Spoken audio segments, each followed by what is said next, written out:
Hello and welcome to Achievement Hunting 101, the podcast that remembers that it is a podcast. This is level 183. Joining me tonight is rawkerdude. Hello, Kenny. That's different. Big L. Hello, Kenny. And KooshMoose. What is wrong with these guys? How are you doing, Kenny? There we go. Someone has a normal voice. I thought Yeah. I didn't get the memo to do a funny accent or I something. didn't get the cool soundboard with the awesome effects. So, This is just my normal voice. What are you talking about? are you fighting crime? I'm fighting throat cancer, apparently. What's up, guys? I miss you. Pip, right, though. I miss you guys. Pip, pip, cheerio. Pip, pip, It's been a week. It's a literal It- week. well, it has been a week. That is true. Yeah, but every day feels like a year has gone by. So, No wonder you always need someone to talk to you if that's how the time in your I head do. works. You weirdos do like work at work, and I'm trying to get your attention, and Ha. it's ridiculous. Well, some of you, He's not wrong. the car guy, and then like Kenny was brought up in chat today. You know, he resembles Christina Ricci in a movie about What? ghosts. Oh. What? I Oh, that. get that reference. See, I'm not going to lie. When I saw that picture, I thought that was going in the direction of, you don't know any actresses' names or you don't know movies or something like You that. don't I know wasn't Bruno? expecting Casper. You don't know Jack? I knew Jack Black. Captain Jack Sparrow. All right. That's enough of that. Let's get into our topic of discussion. I was trying to transition week. into Captain Jack Sparrow is from... A Lego game, which they also made Lego Harry Potter, and I've watched all the Harry Potters recently. Oh. Gotcha. Which has nothing to do with Sea of It Thieves. worked out. Not kidding. Yes, Corey's been Oh, binge man. watching Harry Potter. He's been living his best 13-year-old life. You know, he was only like 11, I think, like 10 or 11 to like 17 in those Who, movies. the real Harry Potter? Yeah, Oh, okay. yeah. The real Harold Potter. Harold. Exfoliate! Is that one of the things? Yeah, that's Very that's important definitely a spell. spell. Yeah. Wingardium Leviosa. Leviosa. And then you start walking through walls and going random trains and stuff. I saw like... I've recently finished the series for the first time. They're good. And it was good, right? They're good. Are you telling me there's no Harry Potter experience on VR? You know what? If there's not, there should be. I feel like there has to be. It's There got to be has to be better than somewhere. the Kinect game. Stop. I mean, I recently got it. I got a VR, and I bought the other day. I bought a bowling game. It is so cool. You just look over, you pick up your ball, and then you bowl. Like you're really there. There is a That Quidditch. doesn't sound bad. There's a Quidditch simulator in VR. That sounds nauseating. That sounds awesome. I would totally do that. And then you could set up a fan in front of you, so you can give you that 4D experience, like you're actually flying through the clouds. Oh man, you would need so much space. I think. Like I was playing Beat Saber, which is kind of like Guitar Hero with swords, and the other day, and I was playing in my bedroom. I just want to get a quick game in. I whacked the side of my bed so hard. Now my little hand controller has a little black scuff mark on it. I will say I'm looking forward to that new Harry Potter game, Legacy at Hogwarts or whatever the crap it's called. Oh, I'm stoked for it. Crap It came out of resembles it. nowhere because I have historically not watched Harry Potter, except for the first 3, maybe 4, and now I've seen it all, and I'm currently addicted to the lore, the Harry Potter lore. It's good. Rhymes with There's bore. we were just talking about this before recording. I'm very much surprised that there's not more Harry Potter things in the world. Why is there not more games, more movies, more anything? It's like it took forever between Deathly Hollows Part 2 and Fantastic Beasts to come out. Like, there's to be a CW show, or just the Hogwarts Castle in and of itself is freaking awesome. Like, give me something to explore that. I want to know more about this world. I want to know more about that place. Well, that's one like franchise of media that kept the same characters, and I think when you start to branch off from that, you lose it. Like this Harry Potter game that you're talking about, it's a prequel, so it's gonna have, same world but none of the characters. So which is fine. Instantly, people are like, I can imagine people being like not caring as much. No, it's Harry Potter. I think that's part of it. Fantastic Beasts is still huge. Like, so I didn't even know it world. was that related to Harry Potter until I saw it on a timeline on a YouTube video. Wow. But apparently it's very heavily ingrained. Oh, yeah. The problem with the Harry Potter or with Fantastic Beasts is the fact that it doesn't have Harry Potter in the name. And you really can't have more movies without the Harry Potter name, but it not being, instantly related, because you can't have Harry Potter in it. Unless somehow they get David Radcliffe back, which I don't think he'll ever do Radcliffe. Yeah, they'll never get him back. that. Yes. David Radcliffe. Obviously. Yeah. Isn't it Halo? But that Isn't game's it- definitely not made by Ubisoft. That's all I know. Yes, definitely not. But there are plenty of games that are made by Ubisoft. And there's a subscription service for Ubisoft. So that's our topic of discussion. Once again, let's talk about... I tried to bring that up before. It's So a pill topic for of that. discussion for this week. If somebody else wants to interrupt and go for another Harry Potter or something else discussion. Well, yeah, I think we should not be allowed to have Bernie Bott's every flavored jelly bean, because that's disgusting. I don't like earwax. Hey Corey, what school would you be in? I've thought about this a little bit. I don't really understand the Ravenclaw Hufflepuff. Like, I don't really know what their Really? personalities are. So I would have to go Corey's Hufflepuff. Gryffindor. I don't know. I should probably take one of those quizzes. Maybe I'll do that. Right, Corey's Slytherin, a I'll Hufflepuff. ramble about it. Slytherin are the jerks, and the other three are just whatever. No, whichever one's the people person, very bubbly. That's not me. That's the Hufflepuffs. No.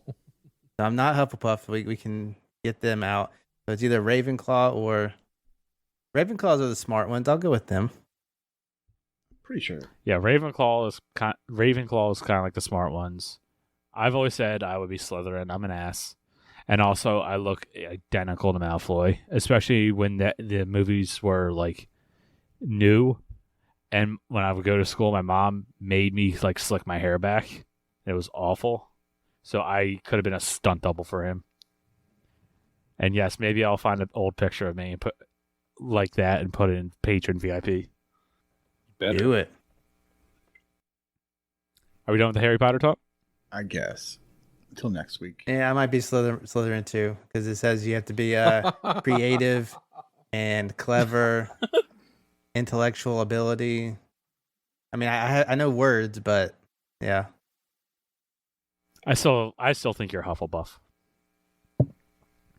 I'll Google that too. But let's continue. Okay. So, once again, the topic of discussion, what do you think about the new Ubisoft subscription service? Are there any games that you would want to go on it? If you could choose one developer to have their own subscription service, who would you pick and why? So what is this Ubisoft? This was supposed to be last week's question or topic of discussion, and then Xbox decided to buy Activision Blizzard, so this got bumped. So the Ubisoft subscription service is $15 a month, and you get basically access to everything Ubisoft, all the games and DLC. And any future games are added in day one. So if you're a big Ubisoft fan, this actually is a really good value. Or if for whatever reason there was a year-long contest for a popular assassin game or something like that, this would have been great to have. So you didn't have to buy every single game with the DLC. Now, the reason why we're talking about this is because it's coming to Xbox. So I guess the first order of business, would any of you be interested into subscribing to this? Absolutely, absolutely, I would. I do have to say that while it does contain a lot of Ubisoft games and DLCs, it's not every one. I don't think It's not. Not?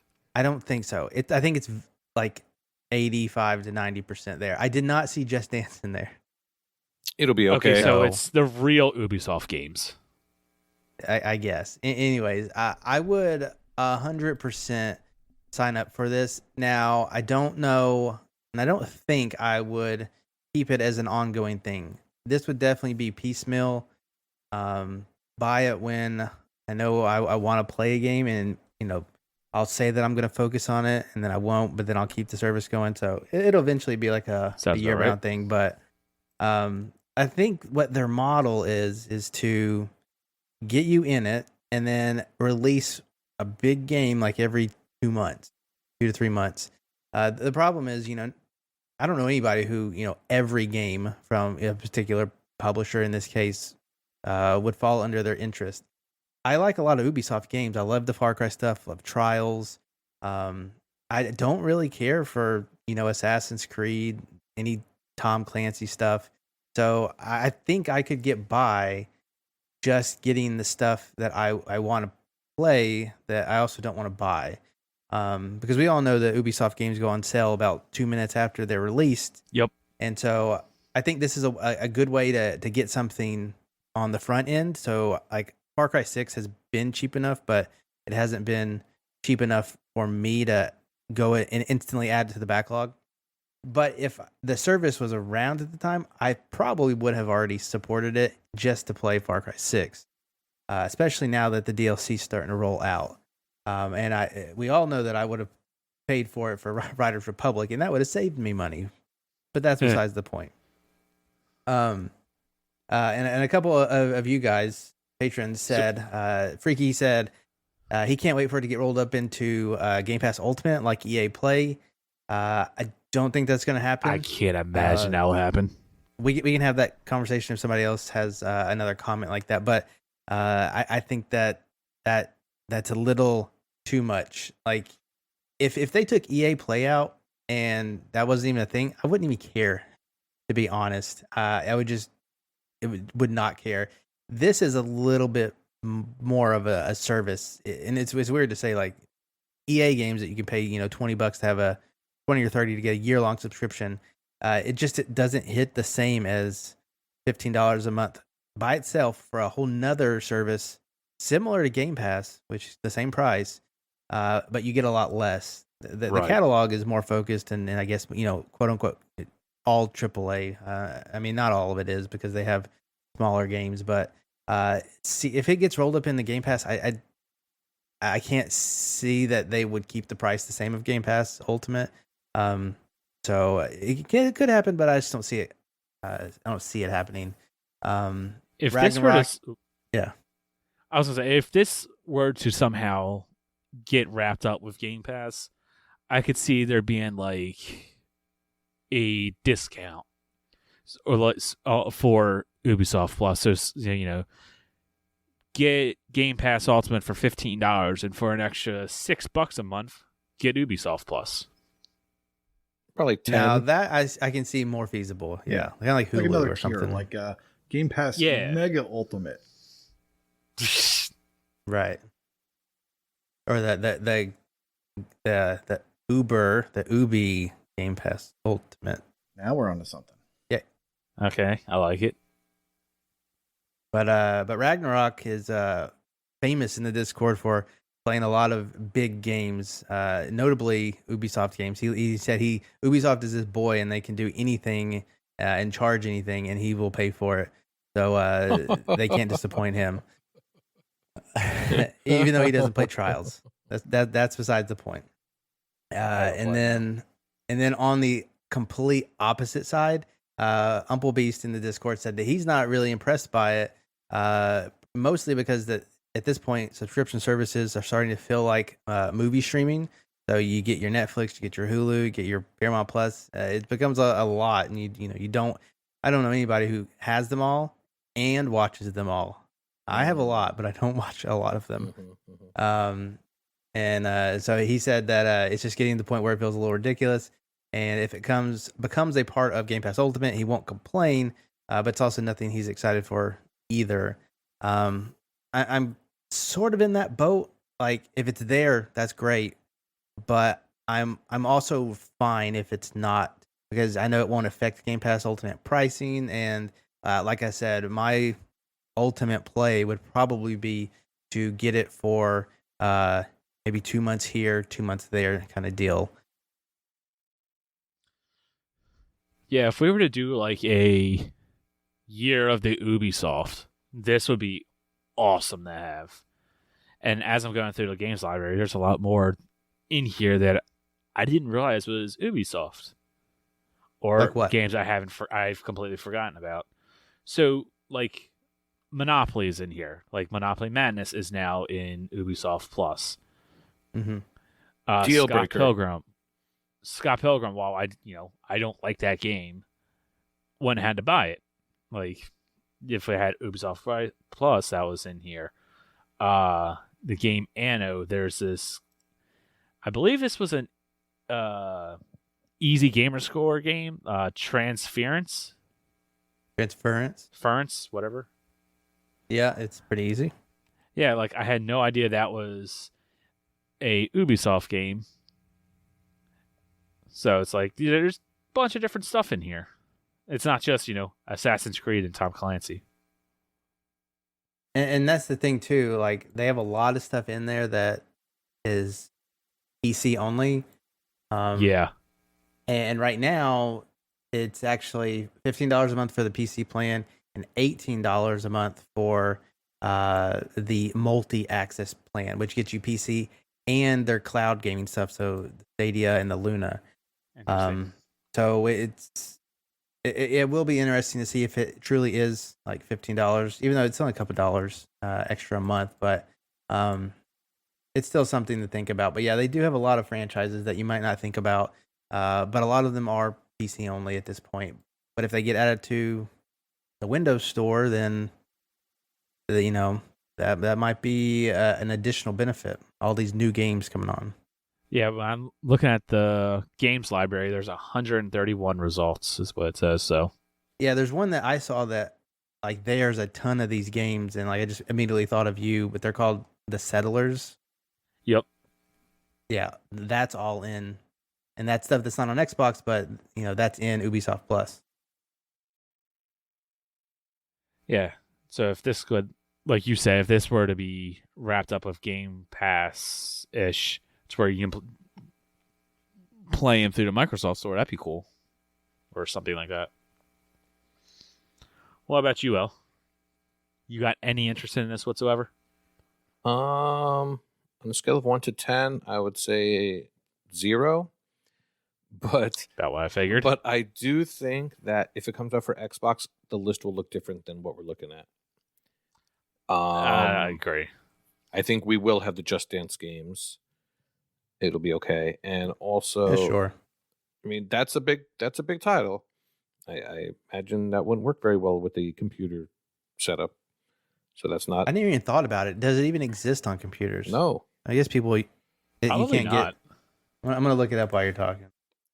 I never heard of this Anno game. Anno Dominus. There's about 542 Assassin's Creeds and Far Cries. Yeah, We got many of the Assassin's Creeds as games with gold already. And like Corey said, I could, if you want to spend $15 once or twice and go nuts on a game or two. Man, that almost still seems like a lot, honestly. You could buy them for that. All right, much. yeah, it doesn't seem like Just Dance is on PC, so that's probably why. I think, yeah, you're right. I think the list would look a little different. For better or for It worse. could. For better or worse. And a lot of it. Sorry, go ahead. I'm Koosh. sure they would include it on Xbox, even though it's not on PC. Just makes sense. Yeah, It'd be weird if they didn't. And a lot of it comes down to like I said, these games go on sale so often, and you could just buy them for dirt cheap. Yep. A few months down the road, this service would be good if you wanted to get in on the ground floor, and you are only going to pay a month, and $15 is a great deal if you want to play the latest and greatest Far Cry or what have And you. you were out of work. And that. Yeah. These games are long. They're all long. Yep. I've still yet to buy Immortals Phoenix Rising DLC. But hey, put it in a subscription service where I don't own it and I will get it. Now, I wonder how that would work. I mean, that is a big plus, including the DLC. Yeah. That's probably the biggest plus, actually. Assassin's Creed, it's a bunch of DLC. If Just Dance had the unlimited plan, which is normally extra, where anyone who doesn't know, that's where you can play all the old games in a streaming type of way. I did not know that. Yeah, so like any of the classic Just Dance songs from all of their games are available. It's pretty good. Just Dance Unlimited. That's So stuff like that would be cool. Freemhole says, I thought Games with Gold was the Ubisoft service since they always end up there. Yep, Ah. that is correct. I think we had a running joke for a while to try to guess the game of the month. Right? There was a Ubisoft game, a shooting game. That you guys remember? I'm trying to remember what they were. Yep. Yeah, maybe like an arcade game or something. Yeah. Ahizo says, I may use it for a single month here or there when I feel like going in all in on a game, since it also includes DLC. As of now, that's probably just Assassin's Creed Valhalla and Immortals Phoenix Rising, but I'm sure they'll have something else to encourage me for another month at some point. Yeah. The thing, what Kenny said, I think it's probably better for the ground floor up people, because most of us already have just plenty of stuff to play as it is. Yeah. So it's just another subscription service, another $15 a month. Yeah. Going along with that, Echo says he's getting some subscription fatigue. Oh. Game Pass is providing enough for me to play, so I'll likely pass, especially since I'm pretty checked out on the Assassin's Creed franchise at this point, which used to be his favorite. And yeah, I can agree with that. I've got a million different subscriptions to things. You're echoing his And sentiment. he's been fatigued for years. And Game Pass in and of itself is, it's crazy. There's like 500 games on there. So getting another subscription service to have more access to more games is just almost kind of crazy at this point. But here's where that logic and Echo's logic doesn't hold up. This is not aimed towards completionists. Sure. This is aimed towards serial divers. Uh-oh. I mean, even if you're just like the casual gamer who plays a game, beats a story, moves on. You're not looking to try to get all the achievements or even a decent amount of the achievements. I think Game Pass caters provides to you them perfectly. for so much time. There's so much in Game Pass alone, let alone another 100-ish games for Ubisoft Plus. Yeah, but you got to think the casual gamer is probably not playing Death's Door, as much as that hurts me to say. They're only in it for Halo, State of Decay, Sea of Thieves, Tom Clancy's Rainbow Extraction for a month. That's why they're there, I think. Yeah, that's not wrong. What about you, Nate? Well, something just occurred to me. I don't know if we touched on it or if we thought about it, but is this going to be a separate service from the main Ubisoft service? Or would you now be having access to all your games on the Xbox as well? So Ubisoft, the nice thing about Ubisoft Plus is that you can buy the game in one place and you can play it on a multiple of devices. And it's all one subscription. So you can play, on your PC, you can play on your whoever bought that stupid that Amazon device. You can play on The that. Luna. And then the other one. Oh, yeah, that's a the other thing. one that no one else Stadia. has. Yeah. So, yeah. So if you could buy that one subscription, you're that rare animal that travels a lot and doesn't have a console. Like, that would be kind of cool. Maybe you could play it on the Xbox too if it was all part of that. That would be neat. But for me, I was excited when I first heard about it because I am a magpie. I love shiny things, but the more I think about it, yeah, Game Pass is huge. I don't have time. $15 a month. It would take me at least a month to beat an Ubisoft game, and if I just wait 2 months, it'll be $25, and I'll own it. And then I don't have to play it right away in that month because, life is weird and sometimes it doesn't agree with your subscription service.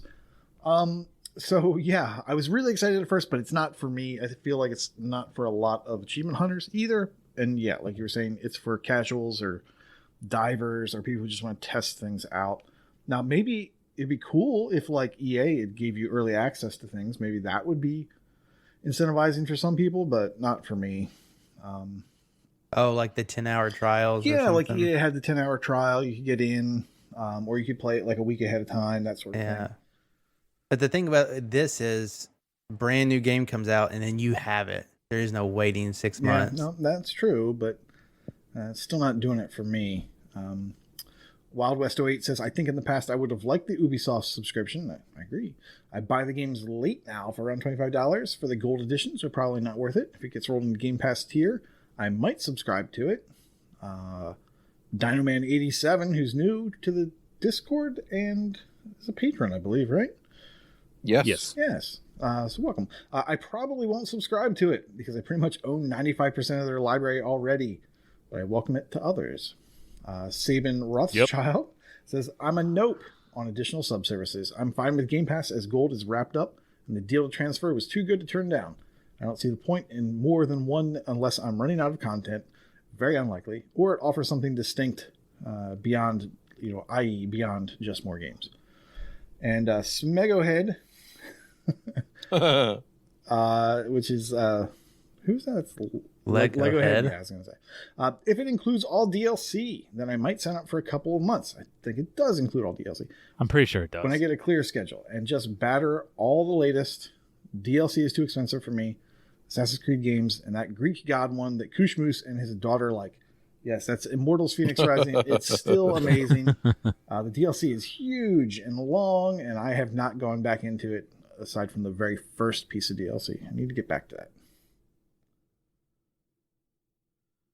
It's standalone, right? It is standalone. I think they all three are. So you don't really need to keep playing. In fact, I think they're all fairly different styles, except for the one where it's kind of like you're in Asia now, or Asian mythology. So, Ooh, sounds like I need to sign up for a month just to play that. So it's known that brand new games launch right into it, Yeah, that's kind of their deal. unlike EA Play. Correct. right. Okay. Yeah, I think the That's a biggest thing. sticking point for me is the price. $15 a month is just a bit much for that. Yeah, thinking about what Elle said, if like they're probably they would have to heavily alter what they offer in the games. The same price could not hold up, in my opinion. Maybe so because they're brand new AAA games, but most of those games are not available on Xbox. Right. So it'll definitely be interesting to see how it turns out. We don't have a date for this, right? Any potential date? Not that I saw. All that I saw is that it's coming to Xbox. yeah, no announced Right. date yet.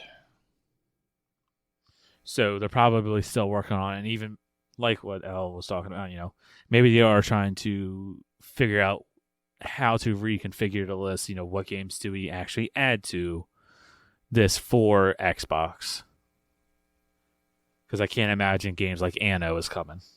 No. That or there's going to be a big Windows PC push. Ooh.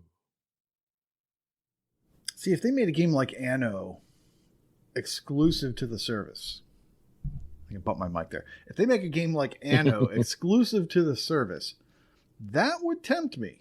Like if I could only play it and get achievements for it through the service, then I would. That would be I would be interesting. tempted to do that for a month. And Anno seems like a bite-sized game just from the cover art, if that helps. Yeah. And they've got some interesting games.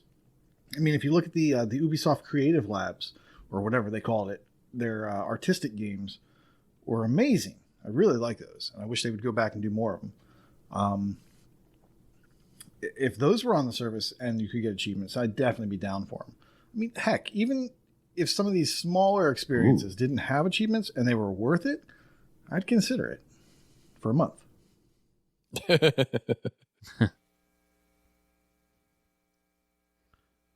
All right, and I guess to wrap it up, we'll read one more from Carpe Adam 79. He says, Ubi service should be a pretty good deal if it mirrors the PC version. All new Ubisoft games, day and date, with all previous releases and DLC included. There's a ton of content there. I can't think of another with the catalog to make it worth it. So he seems like he might be into it. And he makes a second point and answers our final question nobody asked. He says that an ID at Xbox subscription would be cool. Oh boy. But at the same time, we already get a lot of those in Game Pass Ultimate. Yeah, that would be an interesting subscription service that I don't know if that would ever actually be in and of itself. Ooh, something I forgot to mention that scares me is What's that? I kind of got worried, like, because we first heard about this, and then of course the Activision Blizzard news. And then I hear people talking about, well, what else should Microsoft buy? I'm kind of worried in the back of my head that Sony is going to retaliate, and maybe they're going to buy some other developer. I don't, I haven't looked at the money, but without looking at the money, I'm a little worried that they might go after an Ubisoft. Something. No. I think Probably too much. A quick Google search, I think that would be too far out of their pocket. That's very good. I'll sleep easy. Yeah, I feel like that too. According to a quick Google search, Ubisoft net worth is $4.5 billion. Which seems which is a lot. I mean, it's billion with a B. I mean, I know that, but I'm thinking the ZeniMax deal is $7 billion. Ubisoft $4.5 billion. I don't know. It just seems like it'd be more than that. Okay. Yeah, I don't know what factors go into that. I haven't looked at it. That is something to think about. I would much rather them take Square Enix than Ubisoft. I'm kind of okay with that too. Both sucks. Balan Wonderworld, man. Balan Wonderworld. They burned me. Oh, man. That's a scar you'll never recover from. Yeah. Ubisoft Plus subscription service might be cool when it finally does come to Xbox. Can't wait to see the actual details behind it. Let's get into the game showcase now. Let's start with L first. What game are you going to talk about? All right, well, got some more RTDL goodness to talk about. You guys seem to make fun of me for picking baby games each week to talk about. Baby short games, so instead I picked some baby long games. I am curious to hear from the listeners, though. Do you want me to talk about baby games sometimes, or keep them a little longer? Whoa. That's what she said. So, the first game I wanted to discuss, against my better judgment, is Mahjong Adventure DX. Now, That sounds fun. Yeah. So if your only experience with Mahjong is playing the Microsoft version, this is way worse. How? Well, the obvious number one is you can't use either your phone for it with a touchscreen or your computer with a touchscreen or mouse. Okay, that makes sense. Controlling it with your controller on the Xbox is very clumsy. So basically, there's a cursor on the screen, and you have to move the cursor and make matches. Yeah, that sounds awful. Yes. Now, I discovered that if you hold down right bumper, you can make the cursor go faster. You can run in this game. Yes, you can run. There is no double jump, though. So far, I have gotten through the first 3 boards. So how it works is the game offers a bunch of power-ups. So there's There's an undo, which unlike on the computer version, it's really not that helpful because you're just using power-ups and it takes time. There's a fire mode where you can use it on a specific tile and then any like tile gets evaporated. There's but the most important ones are the shuffle. So that way, if you run out of moves, you could just shuffle. You don't have to restart. And the time. So you're timed on all of these.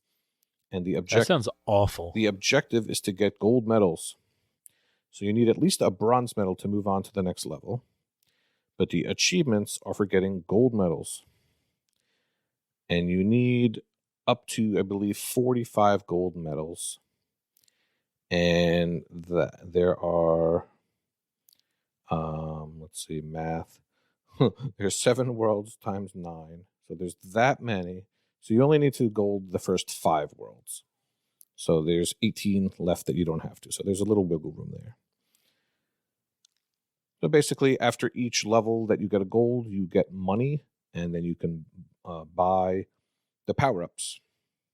So basically, the main thing to buy is the time one, because if you run out of time, you just use the time one and you can get that gold medal. But let me tell you, some of these times are tough to get. And then each new world gives you a new thing to do.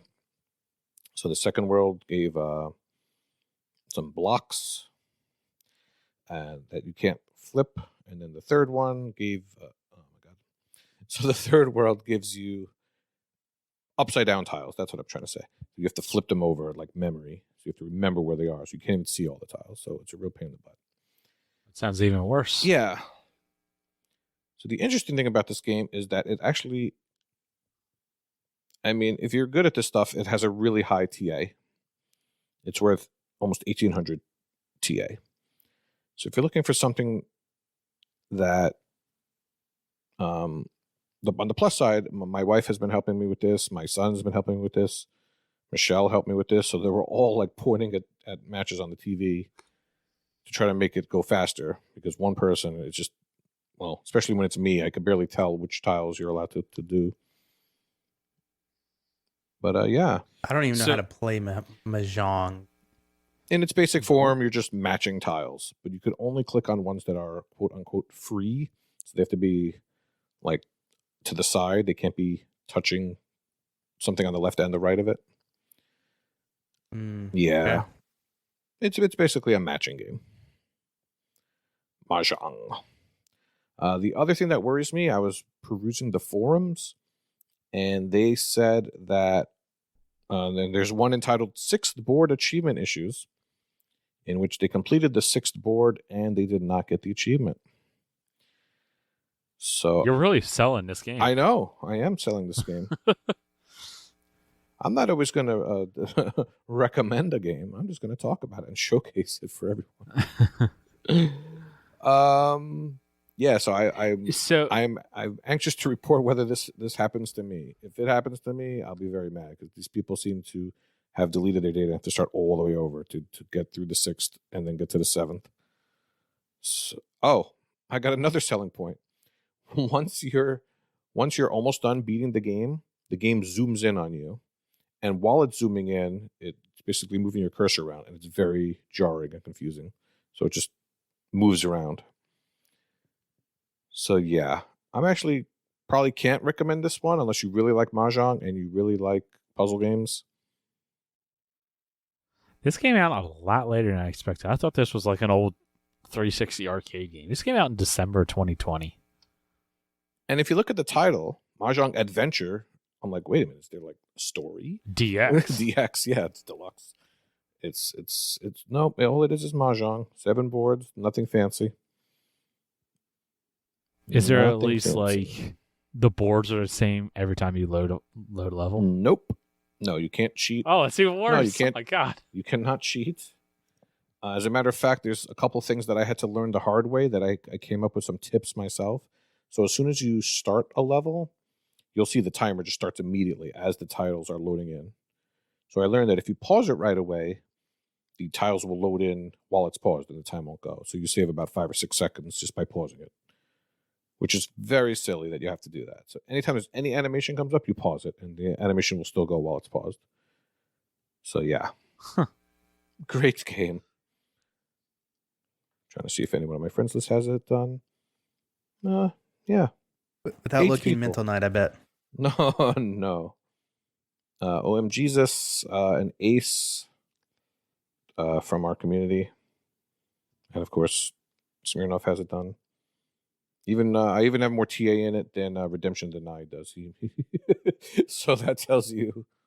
He something. probably got sick of this nonsense. Quit out real fast. And the worst part is I did not get the achievement I need on my scavenger yet. So I need to go and try to beat the 4th board and get 35 gold medals or both. Oh, the selling I know. points. I'm very thrilled. Hey, but you know what? I was trying to expand my horizons. And yeah, got bit on this one. All right. Well, in that case, Nate, tell me you have a game that's actually worth talking about. Oh. Well, Saving best for second. You are in luck. Woo! Let me tell you. I played a little game called Nobody Saves the World. Oh, lucky. This is the latest game from Drinkbox Studios. And what's in that drink box? It's Kool-Aid, my friend, because I am drinking it. And it is so good. They did not let me down. I was a little worried when I first saw this game, first saw some screens of it. I thought, I like my Metroidvanias. I like my 2D beat-em-up-ish stuff. And I'm a little worried about what these guys go and do next on the Xbox. It's fantastic. This is essentially TA calls it a hack and slash. It's kind of an RPG hack and slash. Okay. Yeah. That sounds interesting. Yeah. So it's got kind of an overworld like Zelda, and you'll be traversing all over the place. There's fog of war, so you don't really know what's on the map. You uncover that just by venturing forth. And sometimes you'll run up against a wall and you'll say, okay, well, there's this area over here I can't get to yet, or I can see a gate that I need to unlock to be able to go through here, and take a shortcut later on. Like, it'll be a way to get back. So you get all that sort of fun stuff from like a Zelda type game, an older Zelda type game. You play as a homunculus. So you're this little shriveled dude with no eyes. You just have these big eye holes. It's kind of interesting. I think that might be important to the story later on, but I'm not sure yet. I put in about 5 hours. You're very quickly into the game. You get a quest. And that quest is to search everything in this room. After you do that, it says quest unlocked, or quest completed, new form learned. Okay. So now you are able to change into the form of a rat. That's actually good, because as the little dude, you can't attack very well. You have a slap and it doesn't do anything. But as the rat, you can bite things. And if you bite things enough times, you'll poison them, and then they'll take damage over time. And now it's becoming more of a hack and slash. And you escape this room as a rat. You couldn't escape it as your guy, but you can escape it as a rat. As you're doing that, you realize that there's a quest for biting, attacking enemies. And when you do that, you level up a little bit.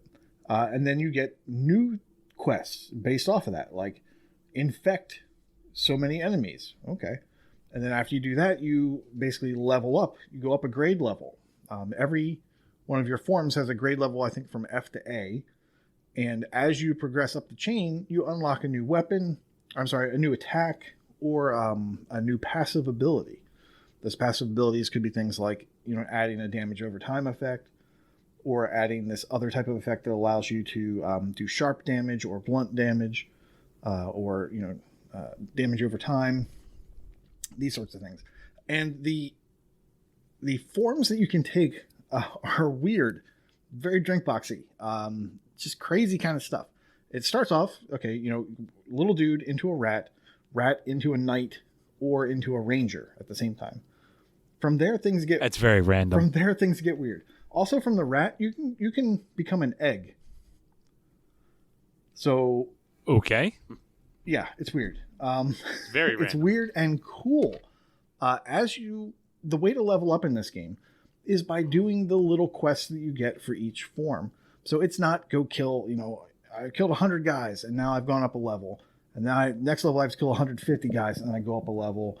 It's not that. The way you progress is by completing these little quests that are based off of each form, that are based off attacks for them. So it's always constantly changing. You're not just going out there and killing enemies to get this. You're doing this different skill, or you have to think of a different way to do it. Like one of your skills has to pass through 5 guys. Okay, that's cool. And you only get credit towards that quest when that happens. So you can spend some time not leveling up if you're not paying attention to it. The music in this game is really catchy. The Wakapeil music was great. It was very thematic. This is, doesn't have that kind of theme to it like Wakapeil, but the music is very catchy. The graphics are kind of like Nickelodeon, I want to say. A little bit like Nickelodeon. For sure. Like Fairly Odd Parents. That type of style. Oh, yeah. That's definitely a Fairly Odd It's a little bit Parents. twisted. It's kind of like Ren and Stimpy, but not like super grotesque like Ren and Stimpy. But it's like if you mix those two art styles together, that's kind of what you'd have. The backgrounds on the screens are a little bit animated, so it's not like if you're just sitting there, things aren't just like super boring. There's always something going on. There's some of the elements are destructible, and when you destroy them, you'll get mana back, you'll get health back. Your attacks use mana, and when you connect with them, they generate mana. So that's how you are able to attack and heal yourself sometimes, but definitely get your mana back. At some point, fairly early on, within about the first 2 hours, hour or two, you unlock the ability. If you've ever played Diablo, there's a mode called elective mode, and it just changes the way you play Diablo, because now you can put whatever skill you want on whatever face button. This game has that. So you can, not only can you move around your skills, you can start to pull in skills from other forms. So when you're the archer, you can take the rat's chomp ability, and now you can like hit people when they're really close, and you can poison them. So, and you can also choose different passives as you go along. So the combinations of what you can do change drastically after about 2 hours in, 1 or 2 hours in. This game is amazing. The different levels of the map. Number one, this map seems very huge right now. There's different zones that you kind of cross into, and when you do, there's like a little loading screen. And typically, it'll tell you what level range you're looking at. So if you're level 5 and you go a little bit too far, you're exploring, and it suddenly says level 23, you're going to get murdered. And so you kind of back off, and you kind of explore some more, and you just go about the main quests. But yeah, this game is super fun. I find myself wanting to just like level every single form, and rather than progress the story, I just want to go out and level the forms just to see what the next form looks like. Sometimes the forms, they're not linear, so it doesn't go like person to rat to knight to blah. Sometimes they'll branch off, and you can have different abilities. Different forms you have to level up to get to another form. So there might be one form like 4 levels up. You have to complete 3 forms to get, because of the way the flow chart works. But you'll see that as you're looking at the game. I recommend, if you like Drinkbox, you definitely have to check this out. And I recommend that you do it before it leaves Game Pass, or before you are rushing against the clock to complete Game Pass, because this game is really fun. I think it would be a shame to just rush through it. And Now, how long is it? well, no one's completed it yet. However, I do see estimates on TA Just a as guess. 25 to 30. Well, actually, okay, some people have completed it. They've just rushed through it. 25 hours to 30 hours. Looks like 134 completions right now. Well, if that many completions, that means it's doable. It is definitely doable. I just think, for me, the way I want to explore and experience this, I think that's just way too fast. Like, I'd want to take my time with this game. Some people may not care about that, and they may just want to rush through, and maybe there are guides and fun stuff for that, but I'm really enjoying my time playing this. I've had a hard time between this and Farm Together. I've played nothing else. From the past week, and it's just been has been a great week. I've really enjoyed gaming this week. Yeah, looking through the achievement list, nothing jumps out at me at being super difficult to actually unlock. That's a It's just good point. These grinding. the vast majority of these achievements appear to be progression. So as you're progressing the story, progression. There's one. I think there's like the penultimate achievement.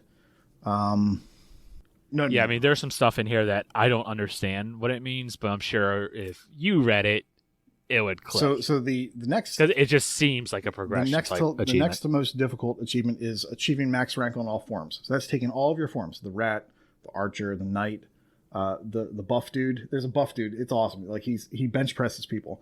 That's his attack. It's super. It's so Drinkbox. That's awesome. And so what you have to do is you have to take each one of these forms from whatever grade they start at all the way up to A, and you do that by doing those little quests. That seems to be one of the highest ratio achievements.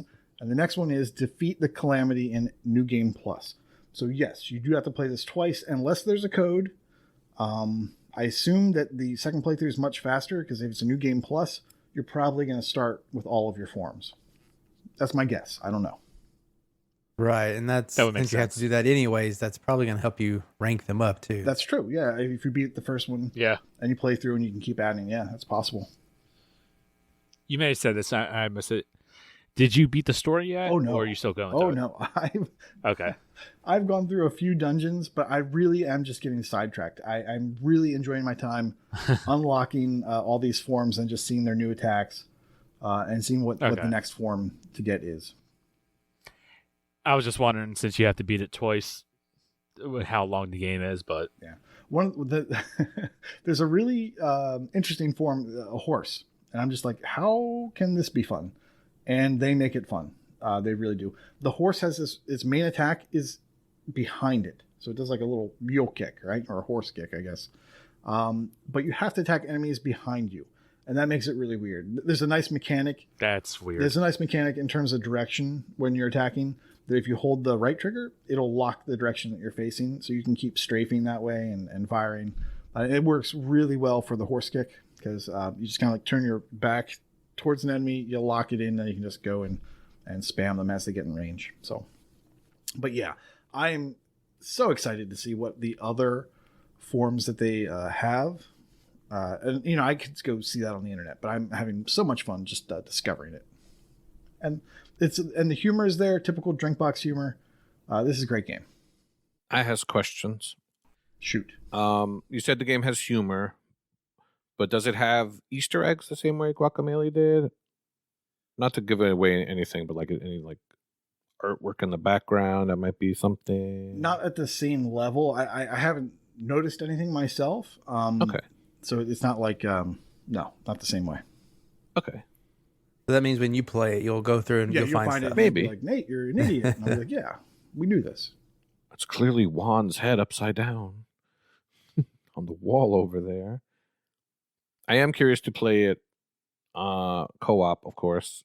I believe in a rare change, there's only online co-op and not local co-op, from what I have heard.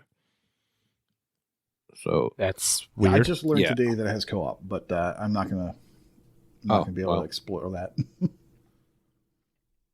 well, it's online co-op. Maybe you can find someone if. I'm always curious about that stuff. What unlocks for what, Well, and for who, and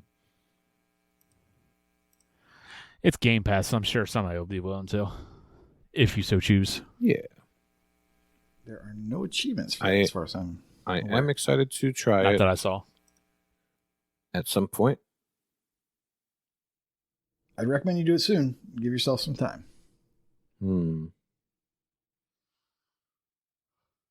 All right.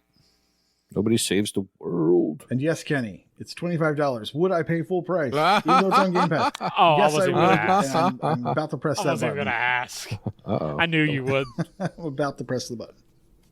It's Drinkbox. I knew you Yep. would. If it was twice that much, you'd probably still pay for I it. think about it. And on PC and on PlayStation. This is and true. on the I and the do. Luna. I need to find the soundtrack. I'll go check Spotify. Hold on. All right. Well, I'm going to go next in the game showcase. So I believe it was last week we were talking about all the 360 Tomb Raider games being on sale and like on a deep sale. I went through and I picked up the 2 that I was missing, and I started one of them, Tomb Raider Anniversary. Oh, nice. Now, if you don't know, Tomb Raider Anniversary is a remaster of the very first Tomb Raider game. Now, I have been either playing and or watching these games since they were new. So the first one came out, I believe, in 1996. At that point, I would have been 5. So I would not have been playing this game. Instead, the Tomb Raider games for me was a family thing. My dad would play them. My dad would play the first let's see, he played 1, 2, 3, 4. He played like the first 4 or 5 Tomb Raider games. And like me, my brother, my mom would sit there and watch, and we, keep an eye out on if there was any health packs or collectibles that he could get, and also try to help solve the puzzles and stuff like that. So is that what you thought the female anatomy looked like? Mom, you got triangle boobies. I knew you were going to work in the triangle boobs. You have to. Come on. It's old Tomb Raider. Yeah. Well, unfortunately for you, in the anniversary edition, they're no longer triangle. Oh. I wouldn't notice that. I would just want to experience the jumping and shooting and tombing, raidering.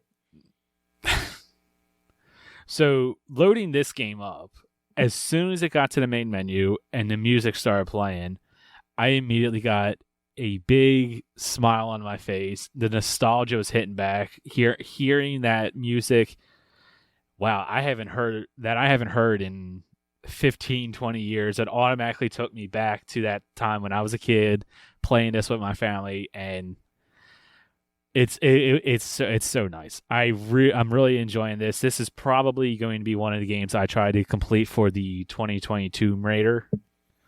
Yeah. One of the nice things about this is that all the horrible movement controls and exploration controls and the camera angles and all that from the PlayStation version has been fixed. It plays like a 2007 adventure platformer. So, but at the same time, like, it's not terrible. Like, anybody listening to this could probably go back and play it and not hate their life. If you go back and play the PlayStation 1 version of this game, you wouldn't make it 15 minutes. You'd immediately want to turn it off because it is absolutely horrible. And the nice part about this is it is backwards compatible, which is also why I'm playing it. Otherwise, I wouldn't. Like I said, the game is just a straight remaster. It looks much, much better now. It handles better. The achievement list is kind of plain. It's basically just beat the game and then, a couple of story progression stuff like collecting the different weapons, beating on easy, medium, and hard. I think the hardest probably achievements in this would be completing each area without dying. But I'm pretty sure you can do like the dashboard glitch or quit out dashboard thing to make it to where it's nice and easy. I should have looked at the achievement list before I started playing, or else I would have known that. But I jumped right in.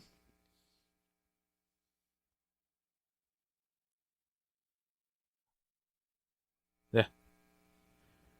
Oh. If you're a fan of Tomb Raider, especially older ones, this probably be worth checking out if you haven't played the first one in a long time. That was yeah, I would like to go back and play that.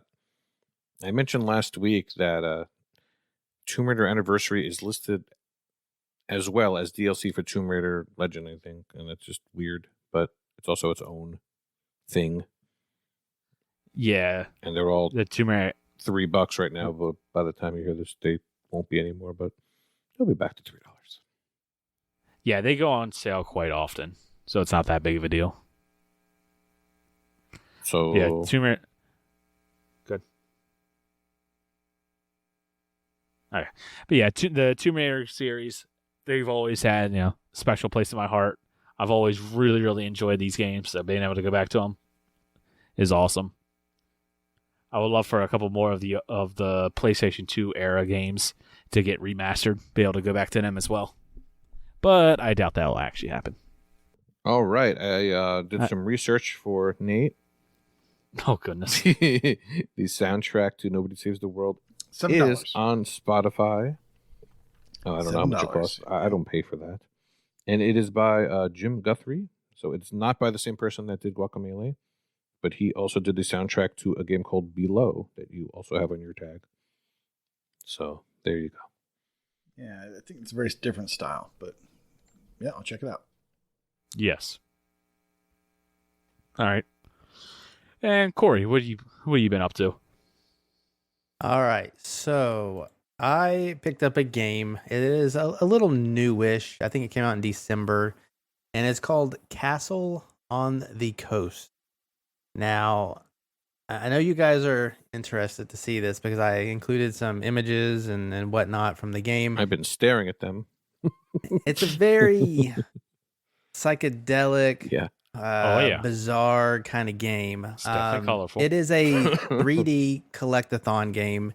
This is very much in the PlayStation 1 type era of a 3D platformer. And collect-a-thon is how they describe it, and it is right 100%. You are going throughout the world, and you're collecting a lot of stuff. I just found out last night when I was looking at the achievements that you have to collect everything. It seems so. That didn't sit too well because I know I missed a couple here and there. But anyways, you are this giraffe. He's kind of a derpy looking giraffe. He has his tongue sticking out. He has a scarf. But before you diss him too much, the giraffe is actually the official mascot of Valley Children's Hospital in California. I don't think there's any connection other than that I've seen.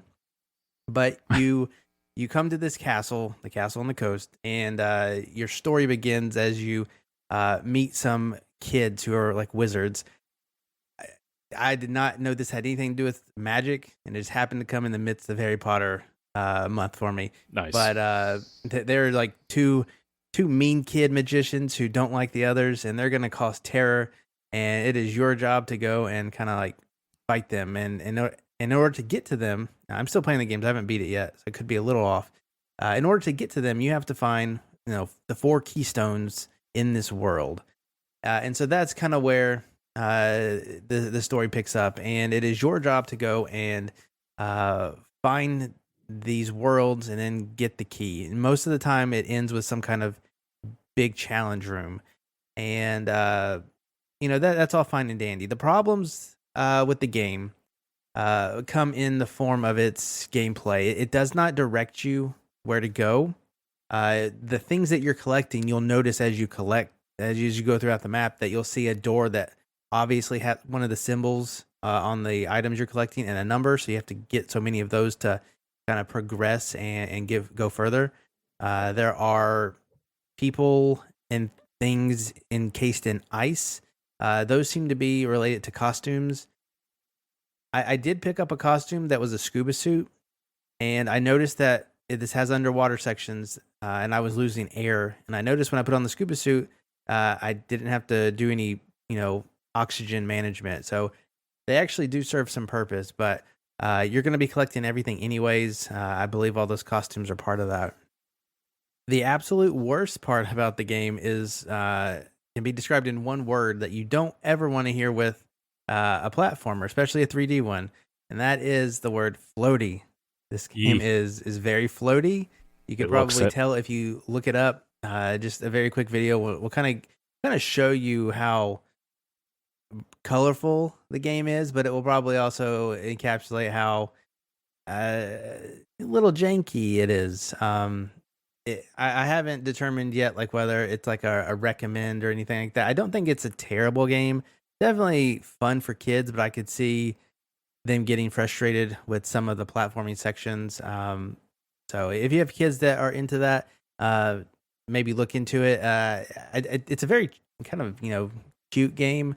But otherwise, you are just running around and you are collecting a ton of stuff. And just for you, L, there is a player 2 mode, a co-op mode where you get a sidekick that floats around and you can become, springy and you can blast enemies with magic, or so it says.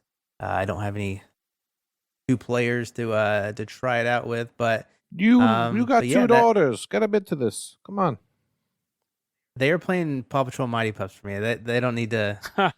They Don't won't distract do them. anything with Castle on the Coast. I guarantee it. But yeah, that's Castle on the Coast. The achievements, like I said, you're going to be collecting everything.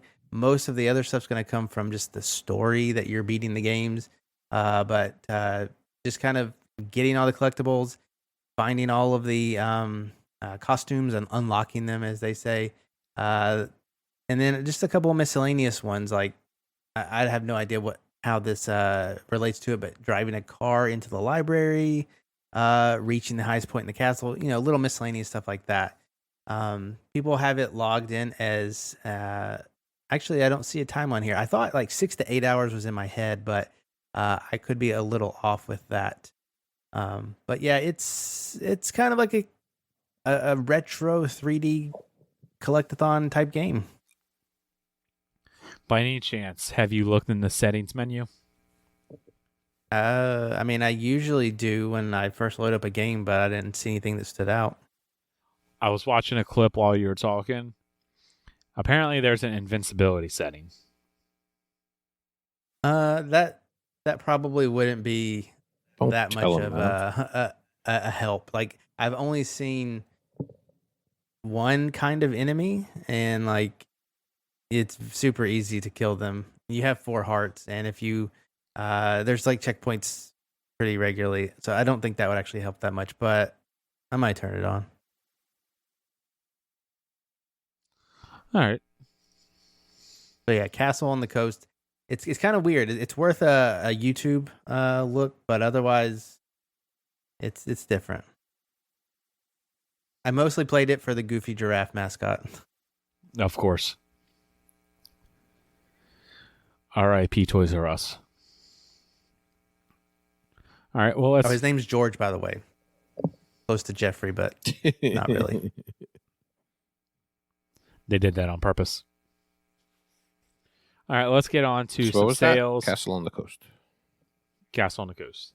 Castle King on the in the Coast. castle on the coast. On the coast. All right. So let's see. What's the script have to say for me under sales? Mr. Pumpkin 479 down from 6. I love more than all the Halos combined. Wait a minute. Who put this on here? I'm Ron Burgundy. Which one of you put this on here? I don't put this on here. I don't put this on here. I don't put this crap on here. I'm proud of you So- for admitting But that. yeah, Mr. Pumpkin 2 is on sale. That's nice to know. Thanks, Wow. Skinny. Good job. Gross. I mean, if you hate yourself, I guess you can buy this and then go buy the first one too. L, do you have any real games to recommend? Not really. Kenny covered them all. I have a bunch of Dude. NES classics. The Arc System They're games. not real games. Quiet you. Yeah, the Arc System games, Crash and the Boys, Double Dragon 1, 2, and 3, Renegade, River City Ransom, and Super Dodgeball are all $3.49. And they are famous/infamous for having 600 easy gamer score that you can get in about 2 minutes, all by playing with the menus. And because of this, they all have very high ratios. If you actually, play the games. As it turns out, there's a contest called Extra Credit. And basically it's just playing random games. And River City Ransom came up in the January Quickie category. Quickie being a 0 to 4 hour game. So I actually saw people playing it, and I actually helped a couple people with this game, being Dude with the Face and Nightwolf. I actually sat in party and walked Dude with the Face through some of the game, and I gave Nightwolf some tips as well, since the walkthrough is pretty trash. They tell you to save up money, and you should buy some books for yourself, some power-ups. The whole point is to defeat enemies, not run all the way to the end. That's how you get killed. And everyone's like, this game sucks. It's so cheap. I'm like, you're supposed to buy stuff to make you better and not run through. Of course, it's going to suck if you play like that. So, Do they offer any assistance like save states or rewind? I mean, you can save state the whole time, but if you're doing that every 5 seconds, it's terrible. So, it's nice to have some actual tips. River City Ransom is something I played as a kid, and I know it very well. So, if you need help with that, give me a PM. Double Dragon games are notoriously hard, and Renegade's hard. I don't know. I got a 600 gamer score. I'm pretty good at it. Same. The one positive about those games is the all achievements actually pop when they're supposed to, Well, that's nice. which is a thing. So yeah. So there's only 3 in-game achievements for all of these games. That's the sad part. I don't know. I don't know. It's kind of nice getting 600 gamer score, not actually having to play it. Okay. It's certainly a thing you can do, and many have done it. Most. But now you can do it for cheaper. What about you, Corey? So on my Harry Potter kick, I decided to put a price tracker on Lego Harry Potter, despite my what my brain was yelling at me for getting a Lego game. And it promptly went on sale about 20 minutes later for the lowest price that it has ever been, which I think is like $8. So that contains both of the Lego Harry Potters from the Xbox 360. So that's fun, and it's going to be a long, long time. You're going to stack them? But no, I'm not playing Xbox 360 games. It sounds like crazy talk. Oh. One thing I'm looking up just now because I didn't think about it is if it's worth 2,000 gamer score, and it is. So that's a plus, I guess. Sure. Gonna take 40 hours, but hey, 2,000 gamer score. Also on my list is something that I think got into my game of the year like talks, but I don't think we ever mentioned it on the Chivis, and that's probably because I think that it was a really good game, but it was so short that it only stayed in my life like 2 or 3 days, and that is a short hike. And it's a couple bucks off this week. It's only $8 to begin with, so you're getting it for like $5.50 this week. And it is such a good game. I would recommend this to anybody and everybody. And you don't need a guide for it. And if you just want to enjoy a game that won't take you incredibly long, look for a short hike. Off a long pier. And how about you, Nate? What are you recommending this week? Well, I will be brief because there's a couple things here. I'm going to start off with Ash of God's Redemption. It's $3 down from $30. That is the primary reason that I'm going to recommend it because that's a huge sale. Dang. It's role-playing strategy, turn-based, and it reminds me, based off of only the art style, of the Banner Saga games. So if you are the type of person that enjoyed those, you might want to look at this as well. Next up, got crazy TA detail. Yeah. Next up, Monkey King Saga, $2 down from $10. This is strategy and tower defense, which is of course why I am suggesting it. Next up, that game. Gods Will Fall, $6.25 down from $25. Or if you go for the crazy Super Mega Ultra Edition, it's $7.99 down from $32. As far as I can tell, there's no benefit in going for the Super Ultra. This is action adventure, judging by the few people that have completed it. One of them actually showed how long it took them. The other person, for whatever reason, the Xbox did not record it. TA didn't show it. We're looking at 20 hours. This game is fun. I did try it out. I bought this a while ago, and I figured, you know what? If I'm going to talk about it, especially if I'm going to recommend it more than once, which I think I have, I'm going to try it out. And it is fun. I enjoy this type of...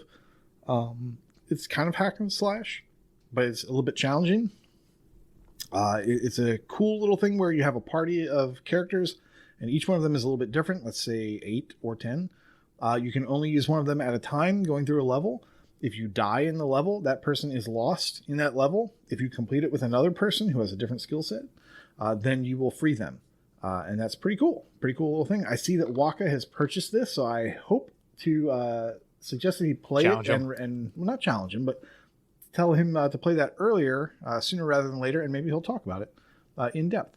And then finally, not finally, Flow Lines Versus, $2.50 down from $5. This is a puzzle game, and it is fun. If you've ever played the Artifacts Mundi games or other games that have like puzzles interspersed without them, or through them, I should say, you might be familiar with this puzzle type where you have a grid. You have a start. Oh, Yeah, you have a start and an end point for a line, typically a colored line, and you have to basically fill up that board with the lines and not have them cross. That's what this game is. However, because you're going to be playing it for a while, they threw in some interesting wrenches. There are actually pieces where things can overlap, and they're very specific in that, it can come in from the lower left and exit through the upper left, and then there's another one that comes in from the upper right and goes out through the lower right. All sorts of cool stuff like that. Nice little twists on it. It's a fun game, and it's only $2.50. I recommend this, especially if you like puzzle games. And finally, just a brief mention, as they are relatively new Metroidvanias. They're on sale. I haven't played them, but I like them. I like the look of them. Astalon, Tears of the Earth, $15 down from $20. Not a huge sale. It's about, it's kind of an 8-bitty Metroidvania, if you're familiar. So if you look at it, the graphics are a little bit 8-bit, but they look like they're fancified a tiny bit. And last up, Batbarian, Testament of the Primordials, $14 down from $20. It's Metroidvania. Corey has talked about it before. Corey, you recommend at $14? For people who don't live in Argentina? Yeah, it's a good game. It's a good game. There you go. A lot of people are talking about it in the Metroidvania channel. #Mainers. And a lot of people really like this game, so we might want to check it out. Maybe that price isn't good, but take a look. Yeah, especially those people who like La Mulana. I don't think it's anywhere near on that scale, but I bet you they would definitely like it. Is it more puzzly or actiony? The puzzles are more on like one screen puzzles. Okay. But it's been a while since I played it. It's the one that had the map where you can make your own markings and stuff. And it did have several different endings. So yeah, it's all around though. It was a solid game. I should go back and try to clean it up a little bit. There are, of course, other Metroidvanias, but we've suggested them in the past, so I'm not going to cover them again. Ori. All right. And we have 3 games that are coming up on Game Pass. Available now is Taiko no Tatsujin, the Drum Master. On February 3rd is Dreamscaper. And on February 10th is Besiege. So I'm just going to throw this out there. We haven't got the Game Pass news yet. Those were, I guess those are confirmed. Yeah, confirmed. Those were it's like a articles mini on TA. announcement. Dreamscaper looks like a pretty sweet action roguelite. And Kenny, I think you would dig Besiege if you haven't seen it. I'm looking at it now. Physics-based building game, and you're constructing like medieval, machinery, all of it, for lack of a better word. And you just unleash some chaos. Yeah, it looks interesting. I don't know about it. Both that and Dreamscaper are super positive reviews on PC. So That's good. I'm really excited to try Dreamscaper. It looks pretty good. Siege actually was one I confused with Totally Accurate Battle Simulator. Oh yeah, because along the same line. They're kind of on the same line, but I think that Besiege is actually the good one, and Tabs is not. Well, I know Tabs is not, but Dreamscaper looks really cool, and it's a roguelite, so I just assumed that Corey was going to be playing that right away. Yeah, well, we'll see. I have a giraffe, a goofy looking giraffe distracted me this week. We'll see what distracts me next week. Because I really did want to play Nobody Saves the World yet, and I haven't. That's good. Have I mentioned it's He's good? going to talk about that next week. All right. Well, after that, we got some games that are coming real soon. Go ahead, Corey. You've got the first game. I think I have the only game. Actually, the We only have the game first and only. that's worth mentioning. Even though Dying Light 2 is there, we're not going to talk about it. We're going to talk about a game called Webbed, and this is a game that came out on PC near the end of last year, or the back half at least. And I just saw it I think I saw it when it came out like quickly, and then it was on Games Done Quick a few weeks ago, and somebody did a speed run of this game, and it was crazy to see. And I was trying to think like, how would you even do this with a controller? Because what they were doing was some crazy stuff, moving what was clearly like a reticle super fast with a mouse. And so the next like a few days later, it's like, hey, this is coming to Xbox, so it will be here February 2nd on next Wednesday. So Webbed is an adventure game where you are a spider and you're trying to save your boyfriend from the big mean bird, and you need to use your webs to basically swing your way through and kind of make a pathway for you through these worlds. And it's an interconnected world, so I don't know if you get any abilities or power-ups and go back, but it is an interconnected world, and you'll use your spider stuff to get through it. I do know that you meet other bugs and stuff, and you help them, and then they, in turn help you. And yeah, it seems like a really cute game, like a good game. Achievement list is out. It does seem like it's gonna have 2 playthroughs, just for the fact that I saw an achievement that says eat every fly and then finish the game without eating a single fly. So it's a good list overall, because I think they're gonna have you, kind of go across the gambit of the game, which is good. But you might be having to do a playthrough just for one achievement, which I never am a fan of. But what do you know? I really like the look of the game, though. 8-bit spiders seem pretty cool. It is very rare that a game introduces a new movement mechanic, and just what I'm seeing from the videos here is really cool. They've done it. They've invented a new way to move around the game, and this looks super cool. I'm very excited, and I'm a little bit jealous that you stole this one. You got to get the good ones. Got to get them early. But yeah, Webbed does look pretty good. Definitely different. What's a bowerbird? All right. Well, Corey, why don't you keep on talking and mention the losers for this week? All right. Beep, beep, beep, beep, beep. Just in. This G-Task week had some drama, sort of. There's a new rule implemented where off-platform syncs are not going to be allowed anymore. So if you're playing a game on PC or another console that offers synced progress, where you can auto-pop every achievement or a lot of achievements, you're going to be disqualified. And so Planting let that be known. And I guess in a protest, Survivalist, Noth, and Inferno took a DQ. It was all in jest and it was all requested. But all 3 of them are eliminated by request from the individual side. Inferno and Noth were on a team together. And so I think once 2 people are just DQ'd, and actually, maybe their team's still in it. I don't know. Anyways, the other individual losers this week are Eliphalet, Lucas, 1987, Saucy Slingo, A. Hazo, Satic, Vulgar Latin, Lego Head, and What the Fug. And Survivalist team also was eliminated this past week. All right. And what about the bonuses, Al?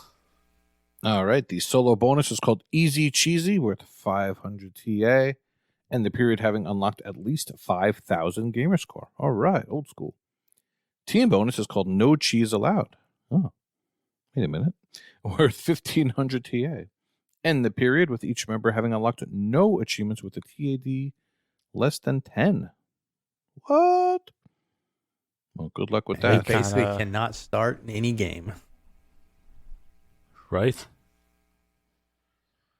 You're supposed to do that at the same time as unlocking 5,000 gamer score? If you're in both? Okay. Kind of contradict each other. Yeah. Only the true gamers will go for both and achieve both.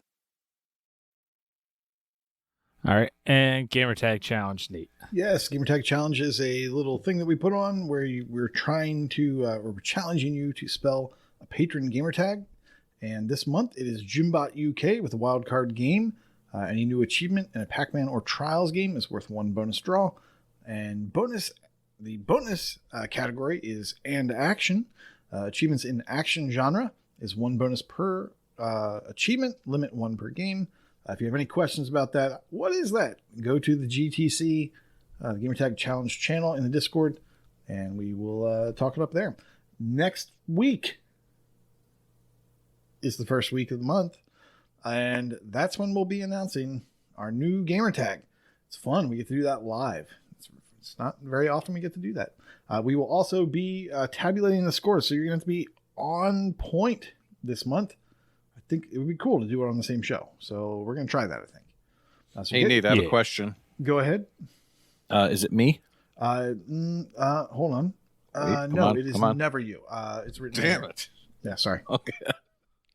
Specifically, never every L. time. One day. It will not be you. Okay. All right. And final section for us is Brag Camp. Take it away, Corey. For completion, Sadak has completed 150 games. Mr. Gompers at 500 completed games. RPG Davy, 900 completed games. Waka is at 950. Sniped by a girl who also had some G-Test drama this current week. 1,150. And Magic Monkey, 1,250 completed games. In ratio, Philip Wendell has reached a new milestone with a TA ratio of 1.6. In streaks, KooshMoose hit the lauded 50-day achievement win streak. Ross, 850, only 800 more. Unky Tim Fu with 1,900. Seamus McLimey with 1,950. Prue with 2,150. Mr. Gompers with 3,050. Also tied with Matriarch with 3,050. And Mad iPad with 3,250. In the year achievement win streak category, we have Prince It with 2 years. Nice. In gamer score, Philip Wendell has hit 450,000. Freaky RO 550,000. Bed Holmes 600,000. What the fuck 800. Kitty Skies is the newest member of the 1 million gamer score club. Way to go. Prue has hit 1.1 million gamer score. Magic Monkey 1.2 million gamer score. And Gymbot UK has hit 1.4 million gamer score. In leaderboards, Emery Fergie is in the top 50,000 of the Gamerscore leaderboard. She's been hanging out in that Beers and Boosting group and just scoring away. Logic Slayer's in the top 10,000 of the TA leaderboard. Luke, 17,000 is in the top 50,000 of the TA difference leaderboard for survival. Someone's adding commas to the doc, which reminds me that they have added commas to Gamerscore now on the Xbox. I don't know if anyone is in the Insider program or knows about this, but yeah, there are now commas in your Gamerscore. Does anyone care about this? Not yours, Kenny. You got to get more. You have to get points. to 4 digits. Obvious. Yeah, Kenny. Morbid 237 is now in the top 50 of the USA TA leaderboard for platformers. Sniped by a Girl is now in the top 200 of the Gamerscore leaderboard for RPGs and top 500 of the TA leaderboard for action RPGs. Is Dauntless considered those things? I don't know. I wonder. And High Road V2 is in third in the Colorado TA leaderboard for racing. And OMJ of the Elroy is number one in the Tennessee Gamerscore leaderboard for party games. Nice. I mean, that sounds like something he would do. Play games. Took over that dirty stallion. Play games that he can. He's holding less and less leaderboards these days. Playing games where you can use multiple controllers by yourself. Dirty Elroy. You know, Achievement Factory. Ugh. In Brag Camp, NBA Kirkland completed Madden 08. in tribute to the passing of John Madden, and Call of Juarez. Did you do something with that, Nate? Or am I thinking of something? I did. Yeah, he put a call out to see if we could get enough people together. There was an achievement that required 5 people. So we got a bunch of people and knocked it out for him and for everyone else that needed it. So Nice. Gray Shark completed Drongen, Dungeons of Ink and Paper, as well as got the milestone for starting 1,000 games. We are definitely a bad influence to little Sharky. Logic Slayer completed a Saboteur, and Ahizo completed Forza Horizon 5 for now. Nice. Wakapeil was the first to complete Eternal Return on the Windows platform. Very nice. He brags a lot because he's actually good at games. He posted a screenshot in which he is, for the first time, number 1 in Achievements 1, TA difference, gamer score, and completions in Battle Royale games. All 5. So whatever the 5 version is of a trifecta, a 5-fecta, that's what we'll call it. Quintet.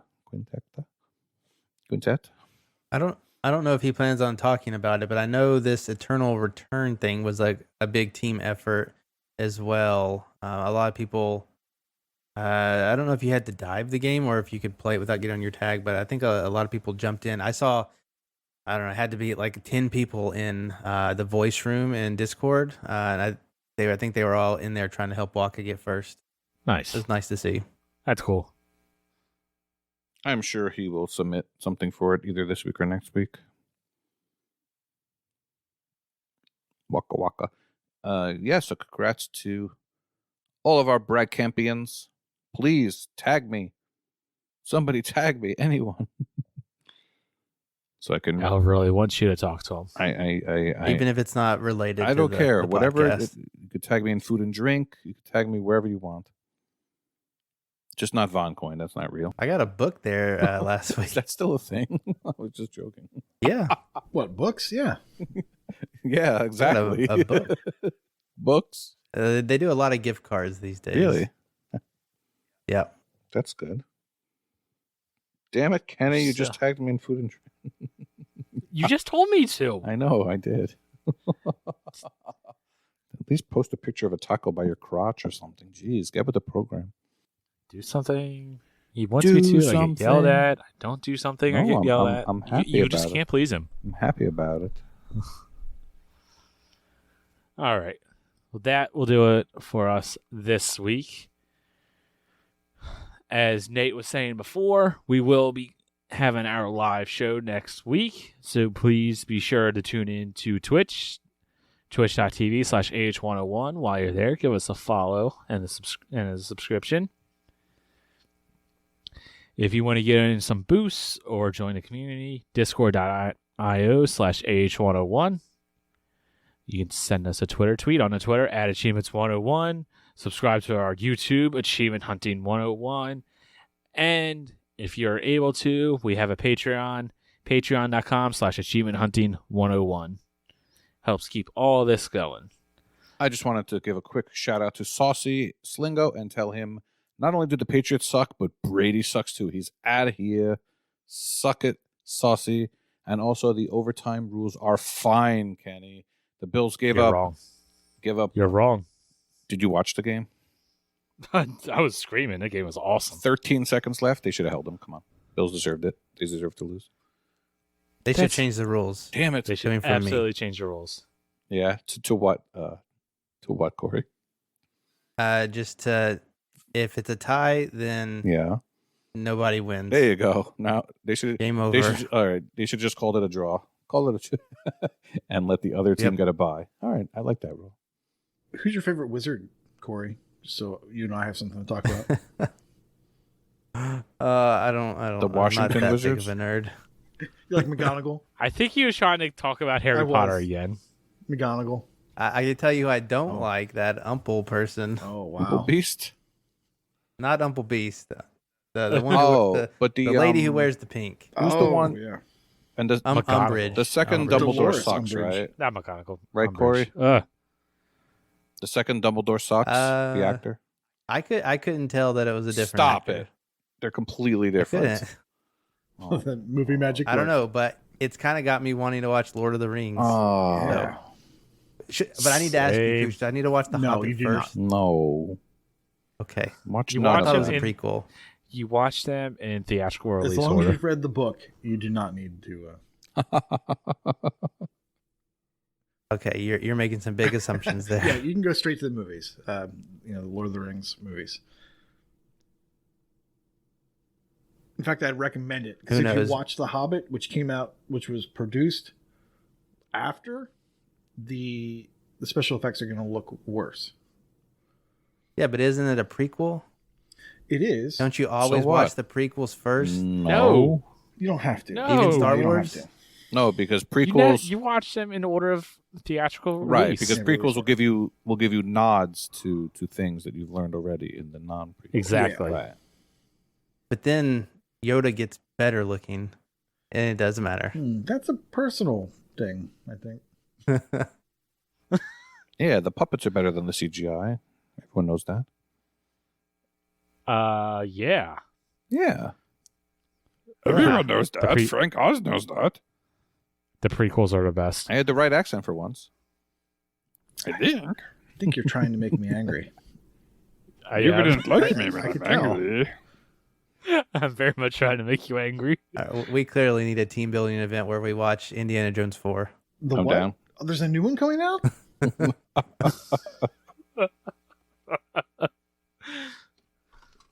All right. Well, with that, class is dismissed. Was- See you all next week. Was a short Live on podcast. Twitch. Oh, blah, blah. Good day. Welcome back to One List, Two List, Bad List, Good List, a segment where we take a look at the achievement list of a couple of games, one that we would love to give a high five, and the other we would leave hanging, or give it a big old psych. What exactly makes those lists good or bad? Well, that's what we will be discussing. This is One List, Two List, Bad List, Good List. I am Elroy OMJ, and I am joined today by an individual who doesn't know if there are any rocks ahead. He is Inigo. What's up, man? You doing all right, Elroy? Yeah, at some point I want to run out of these movie references, but I don't know. I can go with just about anything on those. So, I mean, as long as they just don't make a remake of the movie, that's all I care. I agree It's- with you 100%. I don't. I if they came out with one, I don't think I'd go see it. I don't think I would. I'm with you 100% on that. I don't think I could bring myself to see it either because You know, You're there's never people gonna out there get that- trying. that cast again. That ever. chemistry was Yep. just amazing. It was just amazing. It was campy and just it's just awesome. It Yeah. really was, and I don't know exactly how I would react if they did a remake of it, but it would not be positive. That's right. So yeah, I don't know. I guess Mandy Patinkin could be probably the wizard by now. I guess he's old enough to. Yeah. So yeah. Anyway, well, I think you're up on deck, man. You got us a turd sandwich to discuss. Yes, I do. All right. You know, out here to ruffle as many feathers as humanly possible. Fantastic. Much like your Perfect Dark Zero, this is a game that it's one of those games. It's a fantastic game Mhm. that the achievement list kind of puts a little bit of a stain on it. All right, I'm all Okay. ears. I have no idea what your game is. We again, I've just gotten in the habit where we don't talk about that. So Yes. I'm anxious to hear what you got. So my bad list is going to be Alan Wake. Wait, I swear I just saw like a news story on that game or something. Well, the remaster was just released on the X1. Okay. So, what better time to talk about this? We're right in the Halloween season. Okay. This is a horror game. At its roots, and it is a fantastic game. Probably, if not the best game I played on the 360. Because the game itself is great. Good story, good gameplay. I know a lot of people do not like the mechanics of the game. As a rule, tends to be one of the biggest knocks on it, but I think it all worked together very well from a gaming perspective. We have a lot of varied listeners, so speak of it to me as if I've never played this or had any desire to play this ever in my life. So what's wrong with the game mechanics? So the actual game itself, a lot of people did not like the combat in it. You know, you basically use a flashlight and a flare gun or your main. Oh, I think I've heard of that. Weapons. Yeah, I think I have heard of that with the kind of like Blair Witch, where you're using the flashlight on that one. Yes, I did play that one. And so a lot of people just didn't like it because it really wasn't combat, but this game was structured. You know, it's not necessarily a survival horror, but it was structured in the vein of like the original Resident Evil, of you kind of want to try to avoid combat or minimize combat as much as possible and kind of move along. And that makes sense. Yeah, that makes sense. Yeah. So a lot of people they abandoned that, like even at the second Resident Evil, and all of a sudden you're just shooting everything. Yeah, and I personally liked those types of games. You know, where they were thought provoking, like, do I want to do this? Do I not want to do this? You know, and it made you it pressured you into doing something in the moment. Okay, and I personally like that, and some of the games I play are built into some of those models, if you will. You know, like a lot of people were, not to try to get too off track, but, you know, like Dead Rising, a lot of people didn't like the timer and the time constraints. Oh, God, you know, in Dead Rising. I personally Absolutely. loved it. I thought it was great, and it added a great element to the game. And much like Resident Evil, they kind of got away from that in the later Dead Risings, and they lost my interest at that point. They just weren't as exciting to play anymore. So you liked the timer? I loved it. I really? loved, okay. Yes, I love the, you know, kind of edge of your seat, and you kind of had to go and keep moving. And don't, you know, slow down for anything dumb, so to say. All right. So with Alan Wake, this is, when we talk about a bad list, this is where the achievement list ruins the actual experience of the game itself. Okay? So, if you've never played the game, it's a heavily story-driven game. Okay? And it's an atmospheric-driven game. So, when you're playing it, you're trying to absorb the story and the atmosphere of the environment around you. Okay? The problem is they put way too many collectibles in this game for you to even kind of get those experiences. Because the amount of collectibles that they threw into this game is just stupid, and the achievements that are tied to it. Spider-Man level? It's close. It is close. There's a lot, but they're needless collectibles. Like, Okay. there's just no reason to grab them because it's distracted you or detracted you from what you are trying to experience, and that is, like you said, the entire environment of the game. Is it like they're like real oversized, just floating in the air, or are they like in the background, or how do they take away from the whole experience other than just being there? You're busy looking for them. Oh, you know, yeah. like it kind of gets you out of the tempo of the game. And I guess I might be doing a very poor job of describing that. But this was not the game that you want to jam 150 whatever thermoses into it. Is that what That's what some of the collectibles are. Oh, jeez. And Yeah. then there's manuscript pages, you know. Yeah, what's with all the manuscript pages? Like, why is that the go-to collectible, it seems, these days? Seems like everyone's writing stuff down and leaving it all over games. The manuscript pages, I guess, kind of make sense in Alan Wake, because I don't want to reveal too much of the story. But, I mean, just to give you the background, Alan Wake is a writer. Okay, so that's what he is. He's a writer. He's an author. Okay, and he has a flashlight. And he has a flashlight. Where's the thermoses come in? Well, I think he likes to drink coffee, if I remember correctly. From a thermos. So the thermoses are coffee-filled thermoses. That's a lot of coffee, isn't it? It's a lot of coffee. In fact, the achievement name is called Hypercaffeinated. Oh, okay. Well, I think you nailed it, man. Fantastic. So, and then you also have hidden chests you gotta find. Wait. And it says you've discovered every thermos of coffee, but that's clearly a coffee mug as the art. Right. So is it like called thermoses? Is cups, mugs called thermoses somewhere? Is this a British thing? Is this a British game or what? Okay. I've never heard anybody call a mug or a coffee cup. I don't want to say anything. I think it's made by Remedy, okay, which, you know, obviously they may control.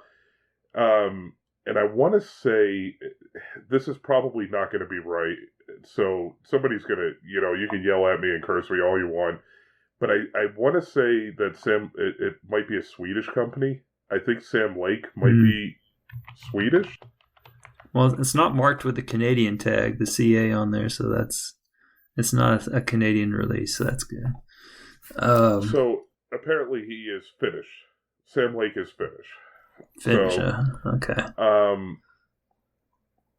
So there you go. He apparently, I just had to Google this real quick because I was way off. Sorry to the Finnish folks. Sorry to Sam Lake. Sorry to everybody. Please revert back to my previous disclaimers. Yeah. So yeah, he attended the University of Helsinki. So now Remedy has a great track record of making really good games. I can't really think of a bad game that they've made, to be honest. And Alan Wake was not a bad game. The problem with Alan Wake when it first released, and I'm digging back into my history, if I'm not mistaken, Alan Wake came out the same week as Red Dead Redemption. Oh, that's unlucky. Yeah, so I think it got kind of lost in the shuffle a little bit because of Red Dead Redemption. And anybody that's played the game... You're right, they released on the exact same day. Yes, okay, so my memory of it is correct. Shoot. The thing is, like, anybody that's played Alan Wake usually has very positive things to say about it, and I am no different. But when we talk about a bad achievement list, I think it's got a bad achievement list, because there was 2 DLCs released that had just 2 really out-of-place achievements, or one in each DLC, where you had to complete the DLC in one go, you know, without dying. And this really kind of was not I don't feel this was the game that really warranted something like that. You know, I'm all for the, you know, like Mind Laban and Wolfenstein, that's cool, complete the whole game without dying on the hardest difficulty. That's a game that warrants something like that. Alan Wake does not. You know, it's just not the type of combat system that lends itself to achievements of that nature. So, with that being said, like I said, the insane amount of collectibles, and those DLC achievements just really kind of made this a bad list. But it's a great game. With that being said, I would not let the achievement list, like, deter anybody from playing it. Mm-hmm. Because it is a great experience. If you're not a completionist, you will have even more fun with the game and enjoy it even more than the completionist. So that's because they're not going to be looking for coffee cups everywhere. That's right. They're not going to get sidetracked with like the stupid collectibles. There are some really great moments in the game. There's some really great Easter eggs, like throughout the game, and some like little hidden gems and stuff like that. Again, I don't want to speak and get too into it because I do understand. This is a 10-plus-year-old game, but there's also people that are new to gaming with the remaster just out. Maybe they weren't old enough to play this game or whatever when it did release 10 years ago, and they may be just about to get into that experience.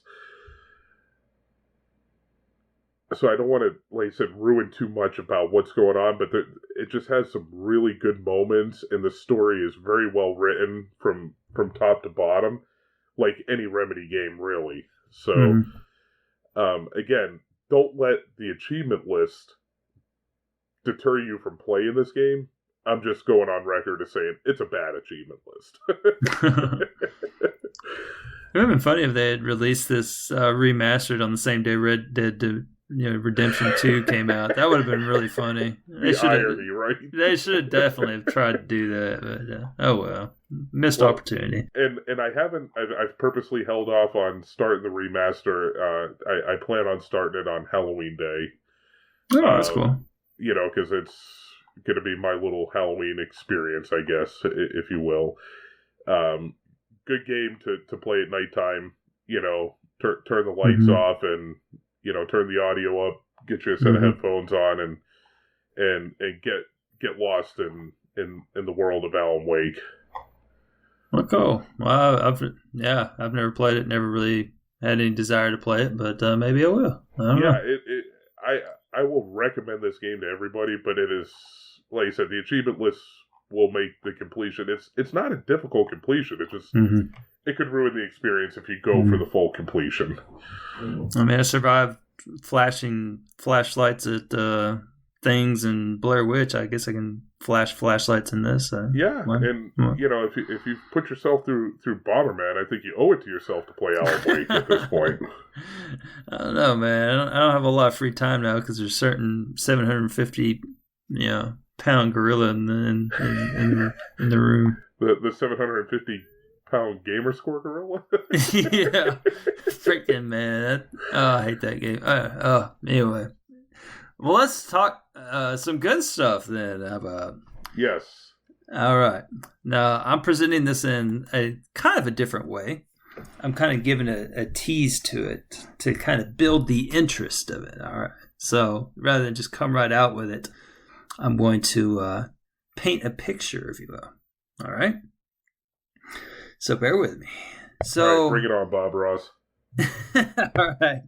It's a pretty little podcast. So, all right. So, Inigo, think back to your early Xbox 360 days. All right. So, you're thinking back. Do I have to? Yeah, it's kind of part of So, think back to some of the most fun you had playing it. The simpler days, all that. Maybe some couch co-op. And so, you can't think 360 couch co-op without thinking of Castle Crashers, right? Ooh. Castle Crashers was a part of everyone's favorite 360 days. So 13 long years ago, it was released, and its rabid fan base, we all had to wait 7 long years until it was re-released onto the Xbone. And it had some minor tweaks and some changes, but it's pretty much the same thing.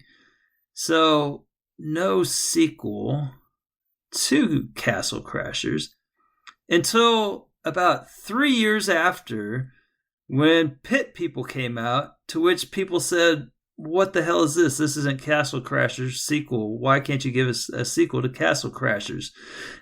So let me tell you something.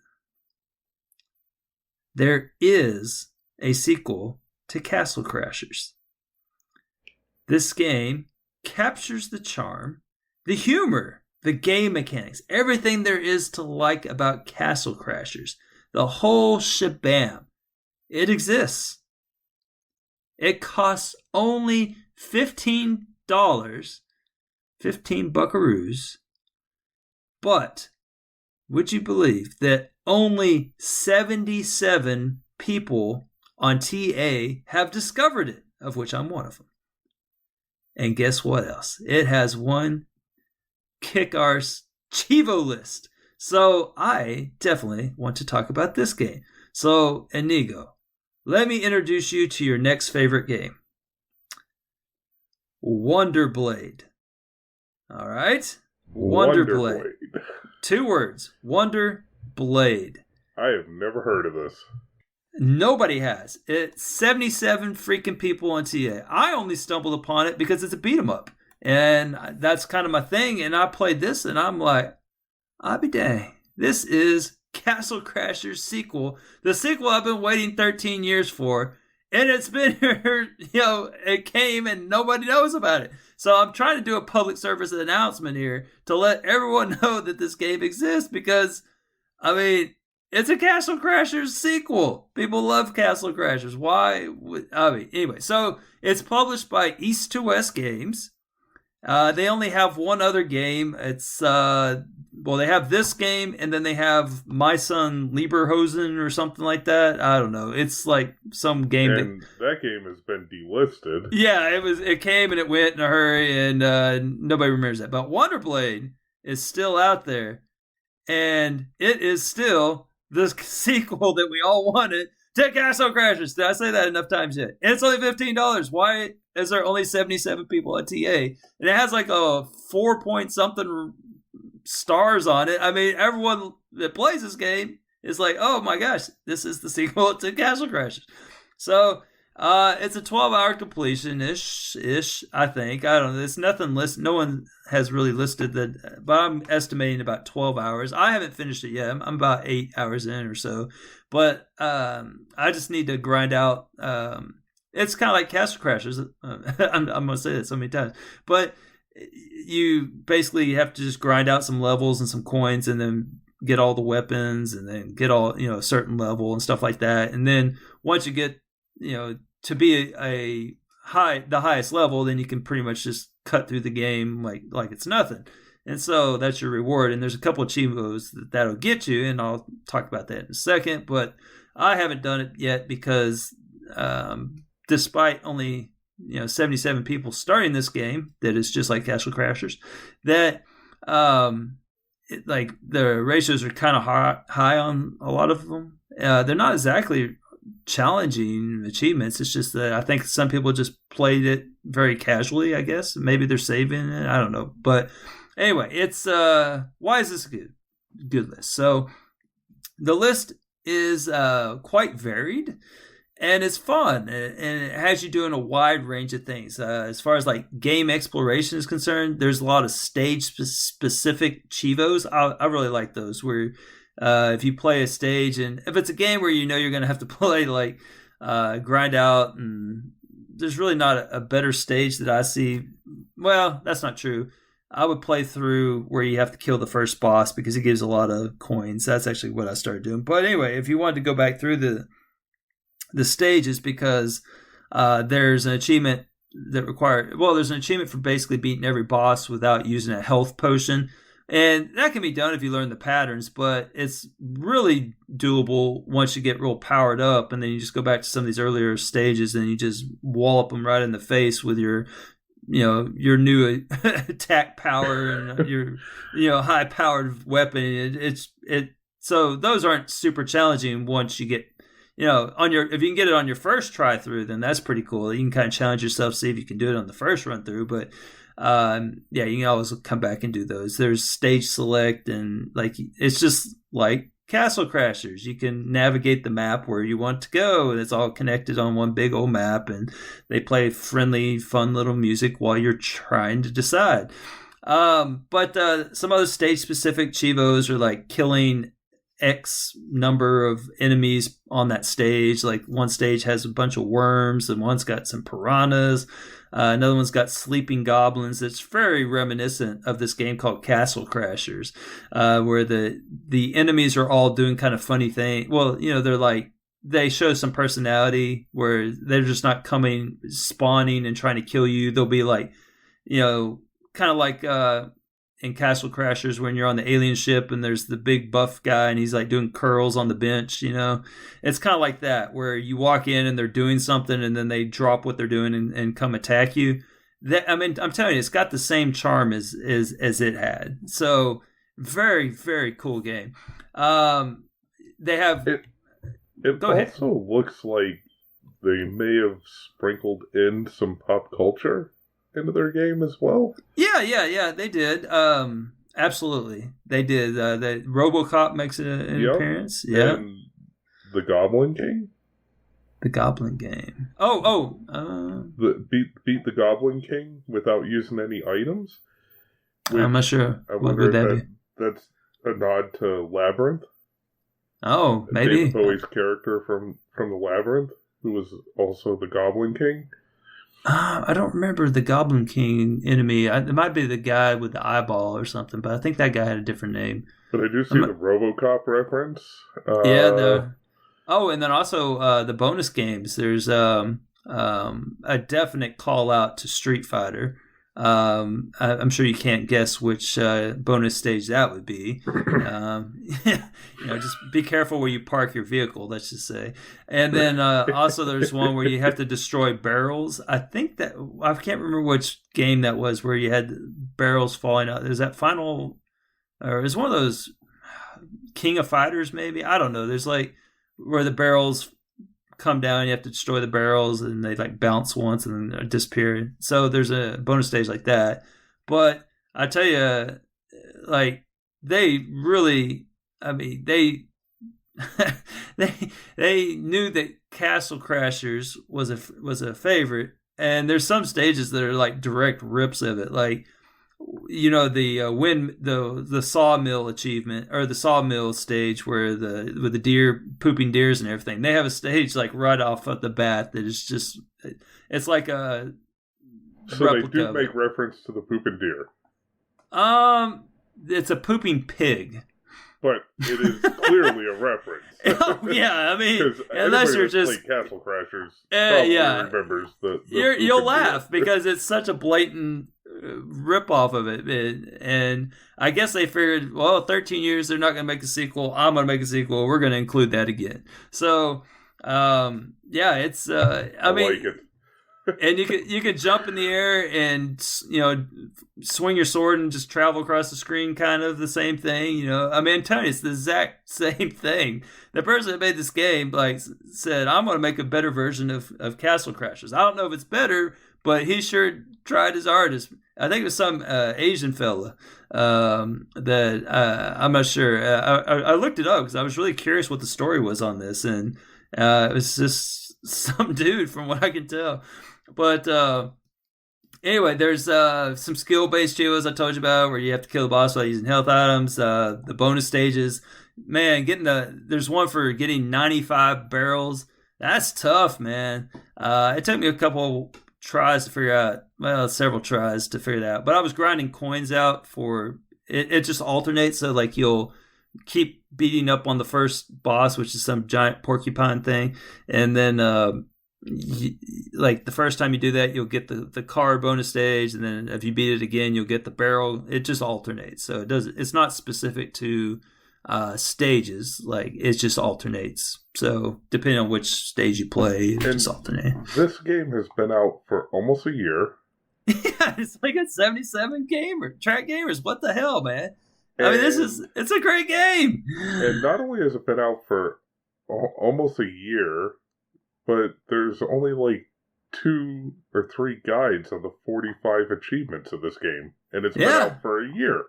Yeah, I just don't get it. I honestly don't understand why this game is not like super popular. Like, it's Castle Crashers. Like, I was very tempted to write I don't think it has any reviews. I was going to write a review And then No. my It doesn't have a review? My review was going to be, this game is Castle Crashers. It was going to be like 5 words. That's it.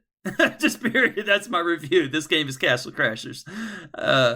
Maybe I should throw the word sequel in there. Shocked at the fact that, okay, number one, it's been out a year. Like you said, only 77 people have started it, but I know a couple of people that chase the game started leaderboard, and none of them have started the game.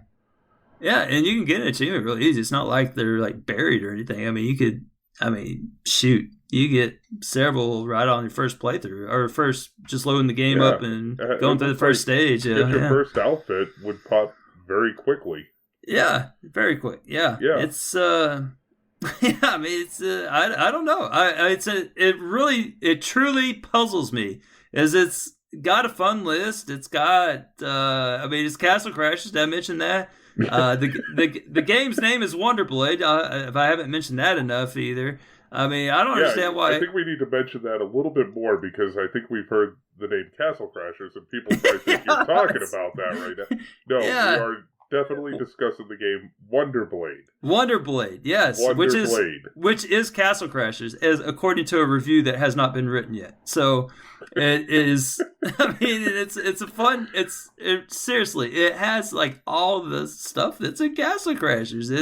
It's got all the charm, all the mechanic. I mean, it's got the fun music, the same art style. I mean, I can't explain a way that it's not like it. It's just like took it and added onto it. It added like executions where you like can perform these over the top graphic executions of the enemies, cartoon violence. I don't remember those in Castle Crashers, but it's got all kinds of stuff in it. I don't know. It's just an awesome game. Now, now let's just kind of like take a look at this for just a second, okay? Sure. Yeah, all right. Is this worth the $15 price tag that the game is currently commanding? Hell yeah. Okay. It's the sequel to Castle Crashers. I would have paid double that for that. I thought it was quite a discount. So yeah, it's I mean, if you're like me and you thought over the past decade and some change, you were thinking, man, it'd be cool. There's like a sequel to Castle Crashers. Well, guess what? This is it, and it's only $15.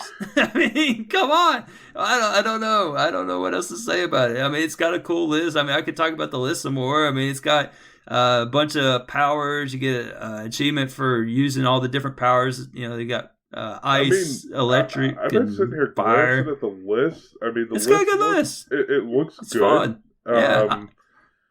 I don't see any issues, and more importantly, and correct me if I'm wrong, this may appeal to a lot of people, I don't see an achievement for collectibles.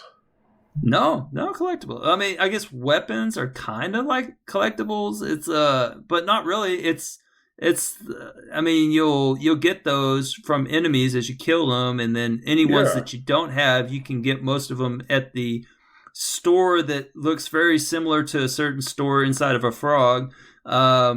It's I mean, it's just and as an added bonus, it has an unlock all achievements that apparently works. Yeah, I mean, I haven't got that far yet, but I haven't seen any issues with it. It's you have to get all the weapons, but you can have companions. Did I mention that it has companions too? Oh, what a novel idea. Where did they get that idea from? Where you have a little creature following you around that gives you some kind of advantage. That's just crazy. Who would have thought of that? Right. Right. And they're like little animals too. I mean, I was just everything. Do you think people were scared off by the fact that it had an unlock all the achievements achievement? I think people were scared off by the fact that they didn't know this freaking game existed. So this thing, we've got to double the number of, people, go get this game, put it on your tag. You'll thank me. I'm going to have to give these people credit though. Okay. and the fact that they named the unlock all achievements achievement platinum. Mm-hmm. Yeah. There you go. So good on them for that little nod there. If Yeah. you will. the reason why we have so many broken unlock all achievements. That's right. So now watch it not looks like work a when good I get list. that far. I'll let you know soon enough. I'll have all the achievements. I don't know, man. I can't. I'm having trouble with not getting hit by not the cat thing. It's a giant rock monster, but it's the cat in the sawmill. That's tough. You have to avoid getting hit, and I haven't quite figured out the pattern on that one yet. But that one looks like it might be my toughest achievement to get. So I don't know why. Yeah, and actually a part of the challenge is like you said, there's no guides on some of them because there's a couple of stage specific achievements that are kind of. I'm not really sure exactly what to do. There's a few more things I can try, like the one where you can't get hit by any electric traps. So the stages are usually divided in like parts, and so you don't know if that's the first part, the second, all the parts. It's not really clear because that's the RoboCop stage, and RoboCop he'll hit you with electricity too. So can you not get hit by his electricity? It's I know it's not just the second part because I did the second part without touching any of the electricity, so I know you have to do more than just the second part of the stage. So I don't know. And then there's another one where you have to like do something with some sea tentacles. It's some stage specific achievements that are kind of fun to try to get. So, but more important than anything, Wonder Blade is basically the sequel to Castle Crashers. I haven't mentioned that. So, yeah. So it's only $15. I mentioned that too. So, yeah, you did. Yeah, so go buy it. Wonder Blade. It's only got 77 people that have played it for some reason. Nobody knows why. I'm kind of surprised too after hearing you talk about this game. Like just looking at this page and even the art. Did you see some screenshots? This is. Yeah. What does it remind you of a certain game? Yes. No. This is like it definitely makes no secret that this is. is what it is. It is what it is. Yeah, absolutely. Yeah, it's bizarre. Very bizarre. I'm actually inspired to go out and drop $15 on this game. You should be the 78th person. Why not? Right? Why not? Yeah, 77 people can't be that wrong, right? I mean, what's it? I gave it a 5 rating. 101 Castle Crasher lovers. I know. We need to get this going, okay? Absolutely, it's got a 4.38 stars, so that's something, right? That's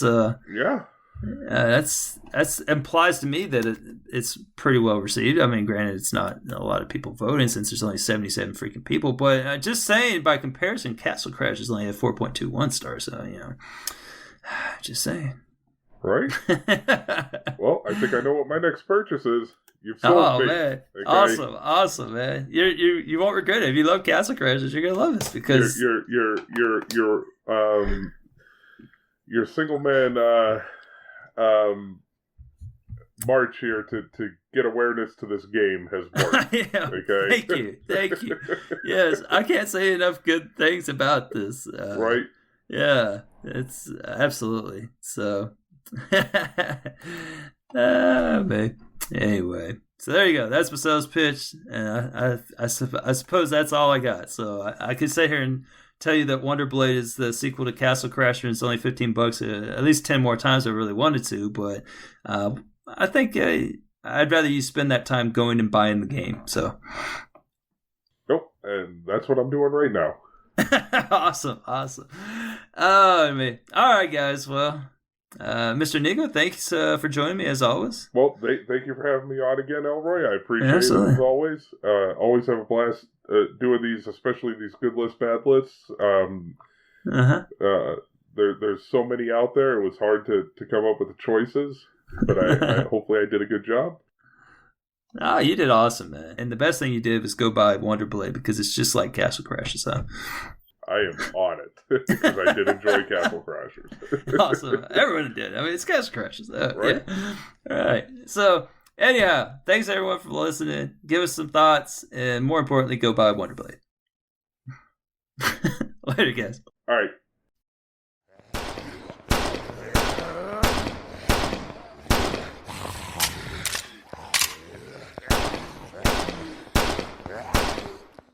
Hello, I'm Wakapeil, who, while going for action horror achievements, had the misfortune to play Blood Waves. I would not have brought up this game on the podcast if it hadn't been requested by Shue on Ice.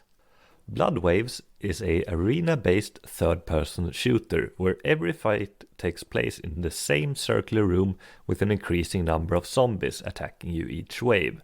You play as a nameless girl who moves as if she's forgotten to pull her pants down while visiting the ladies' room, slowly jogging around the arena as zombies quickly shuffle towards you.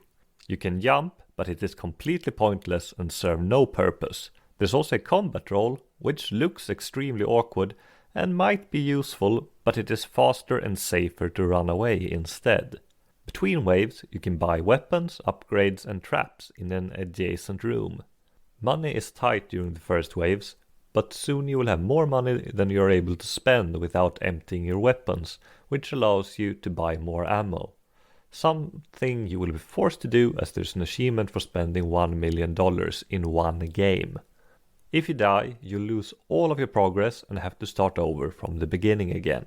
Fortunately, you can quit the game to the main menu, saving your progress since the last finished wave, so you can complete this in multiple sittings, which your sanity will be thankful for, as the toughest achievements require you to stay alive for around 4 hours in order to reach wave 35. As the game only saves between waves, you can easily get all of the max upgrade skill achievements by saving up skill points and money for around 10 waves, then upgrade a skill to the max, quit to the main menu, go back into the game, and buy another skill for the same skill points.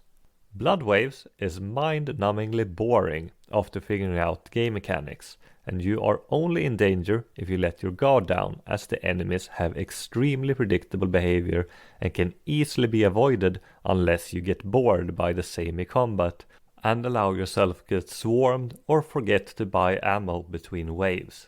You can either play it legit, using traps to kill the majority of zombies, focusing on the special zombies which can destroy traps, or you can do it as Noth Ultra did. Glitch through a wall by pulling up the weapon wheel as you roll into it, then shooting enemies from the safety of the void behind the wall. I highly recommend this method, and placing traps in front of where you leave the map to save ammo and time. Just make sure the special zombies do not destroy your traps, or you might run out of ammo while attempting to finish the wave. You might have to play more than 35 waves to get $1 million this way, as you won't get any bonus cash from pickups, but it will for sure be faster and safer. Check out Noth's YouTube video for a good instruction of how to glitch through the wall. No matter if you use the glitch or not, this is a mindless grind I do not recommend for anyone. Blood Waves has 41 achievements worth 1000 gamer score and 2000 TA, and has a time estimate of 6 to 8 hours on TA, which is likely if you play it legit, but can be done in around 5 hours if you glitch through the wall instead. The game is $10, which is at least $10 too much. Blood Waves is a bad game with a not very time consuming but very grindy achievement list. I do not recommend it to anyone. Have a nice day everyone.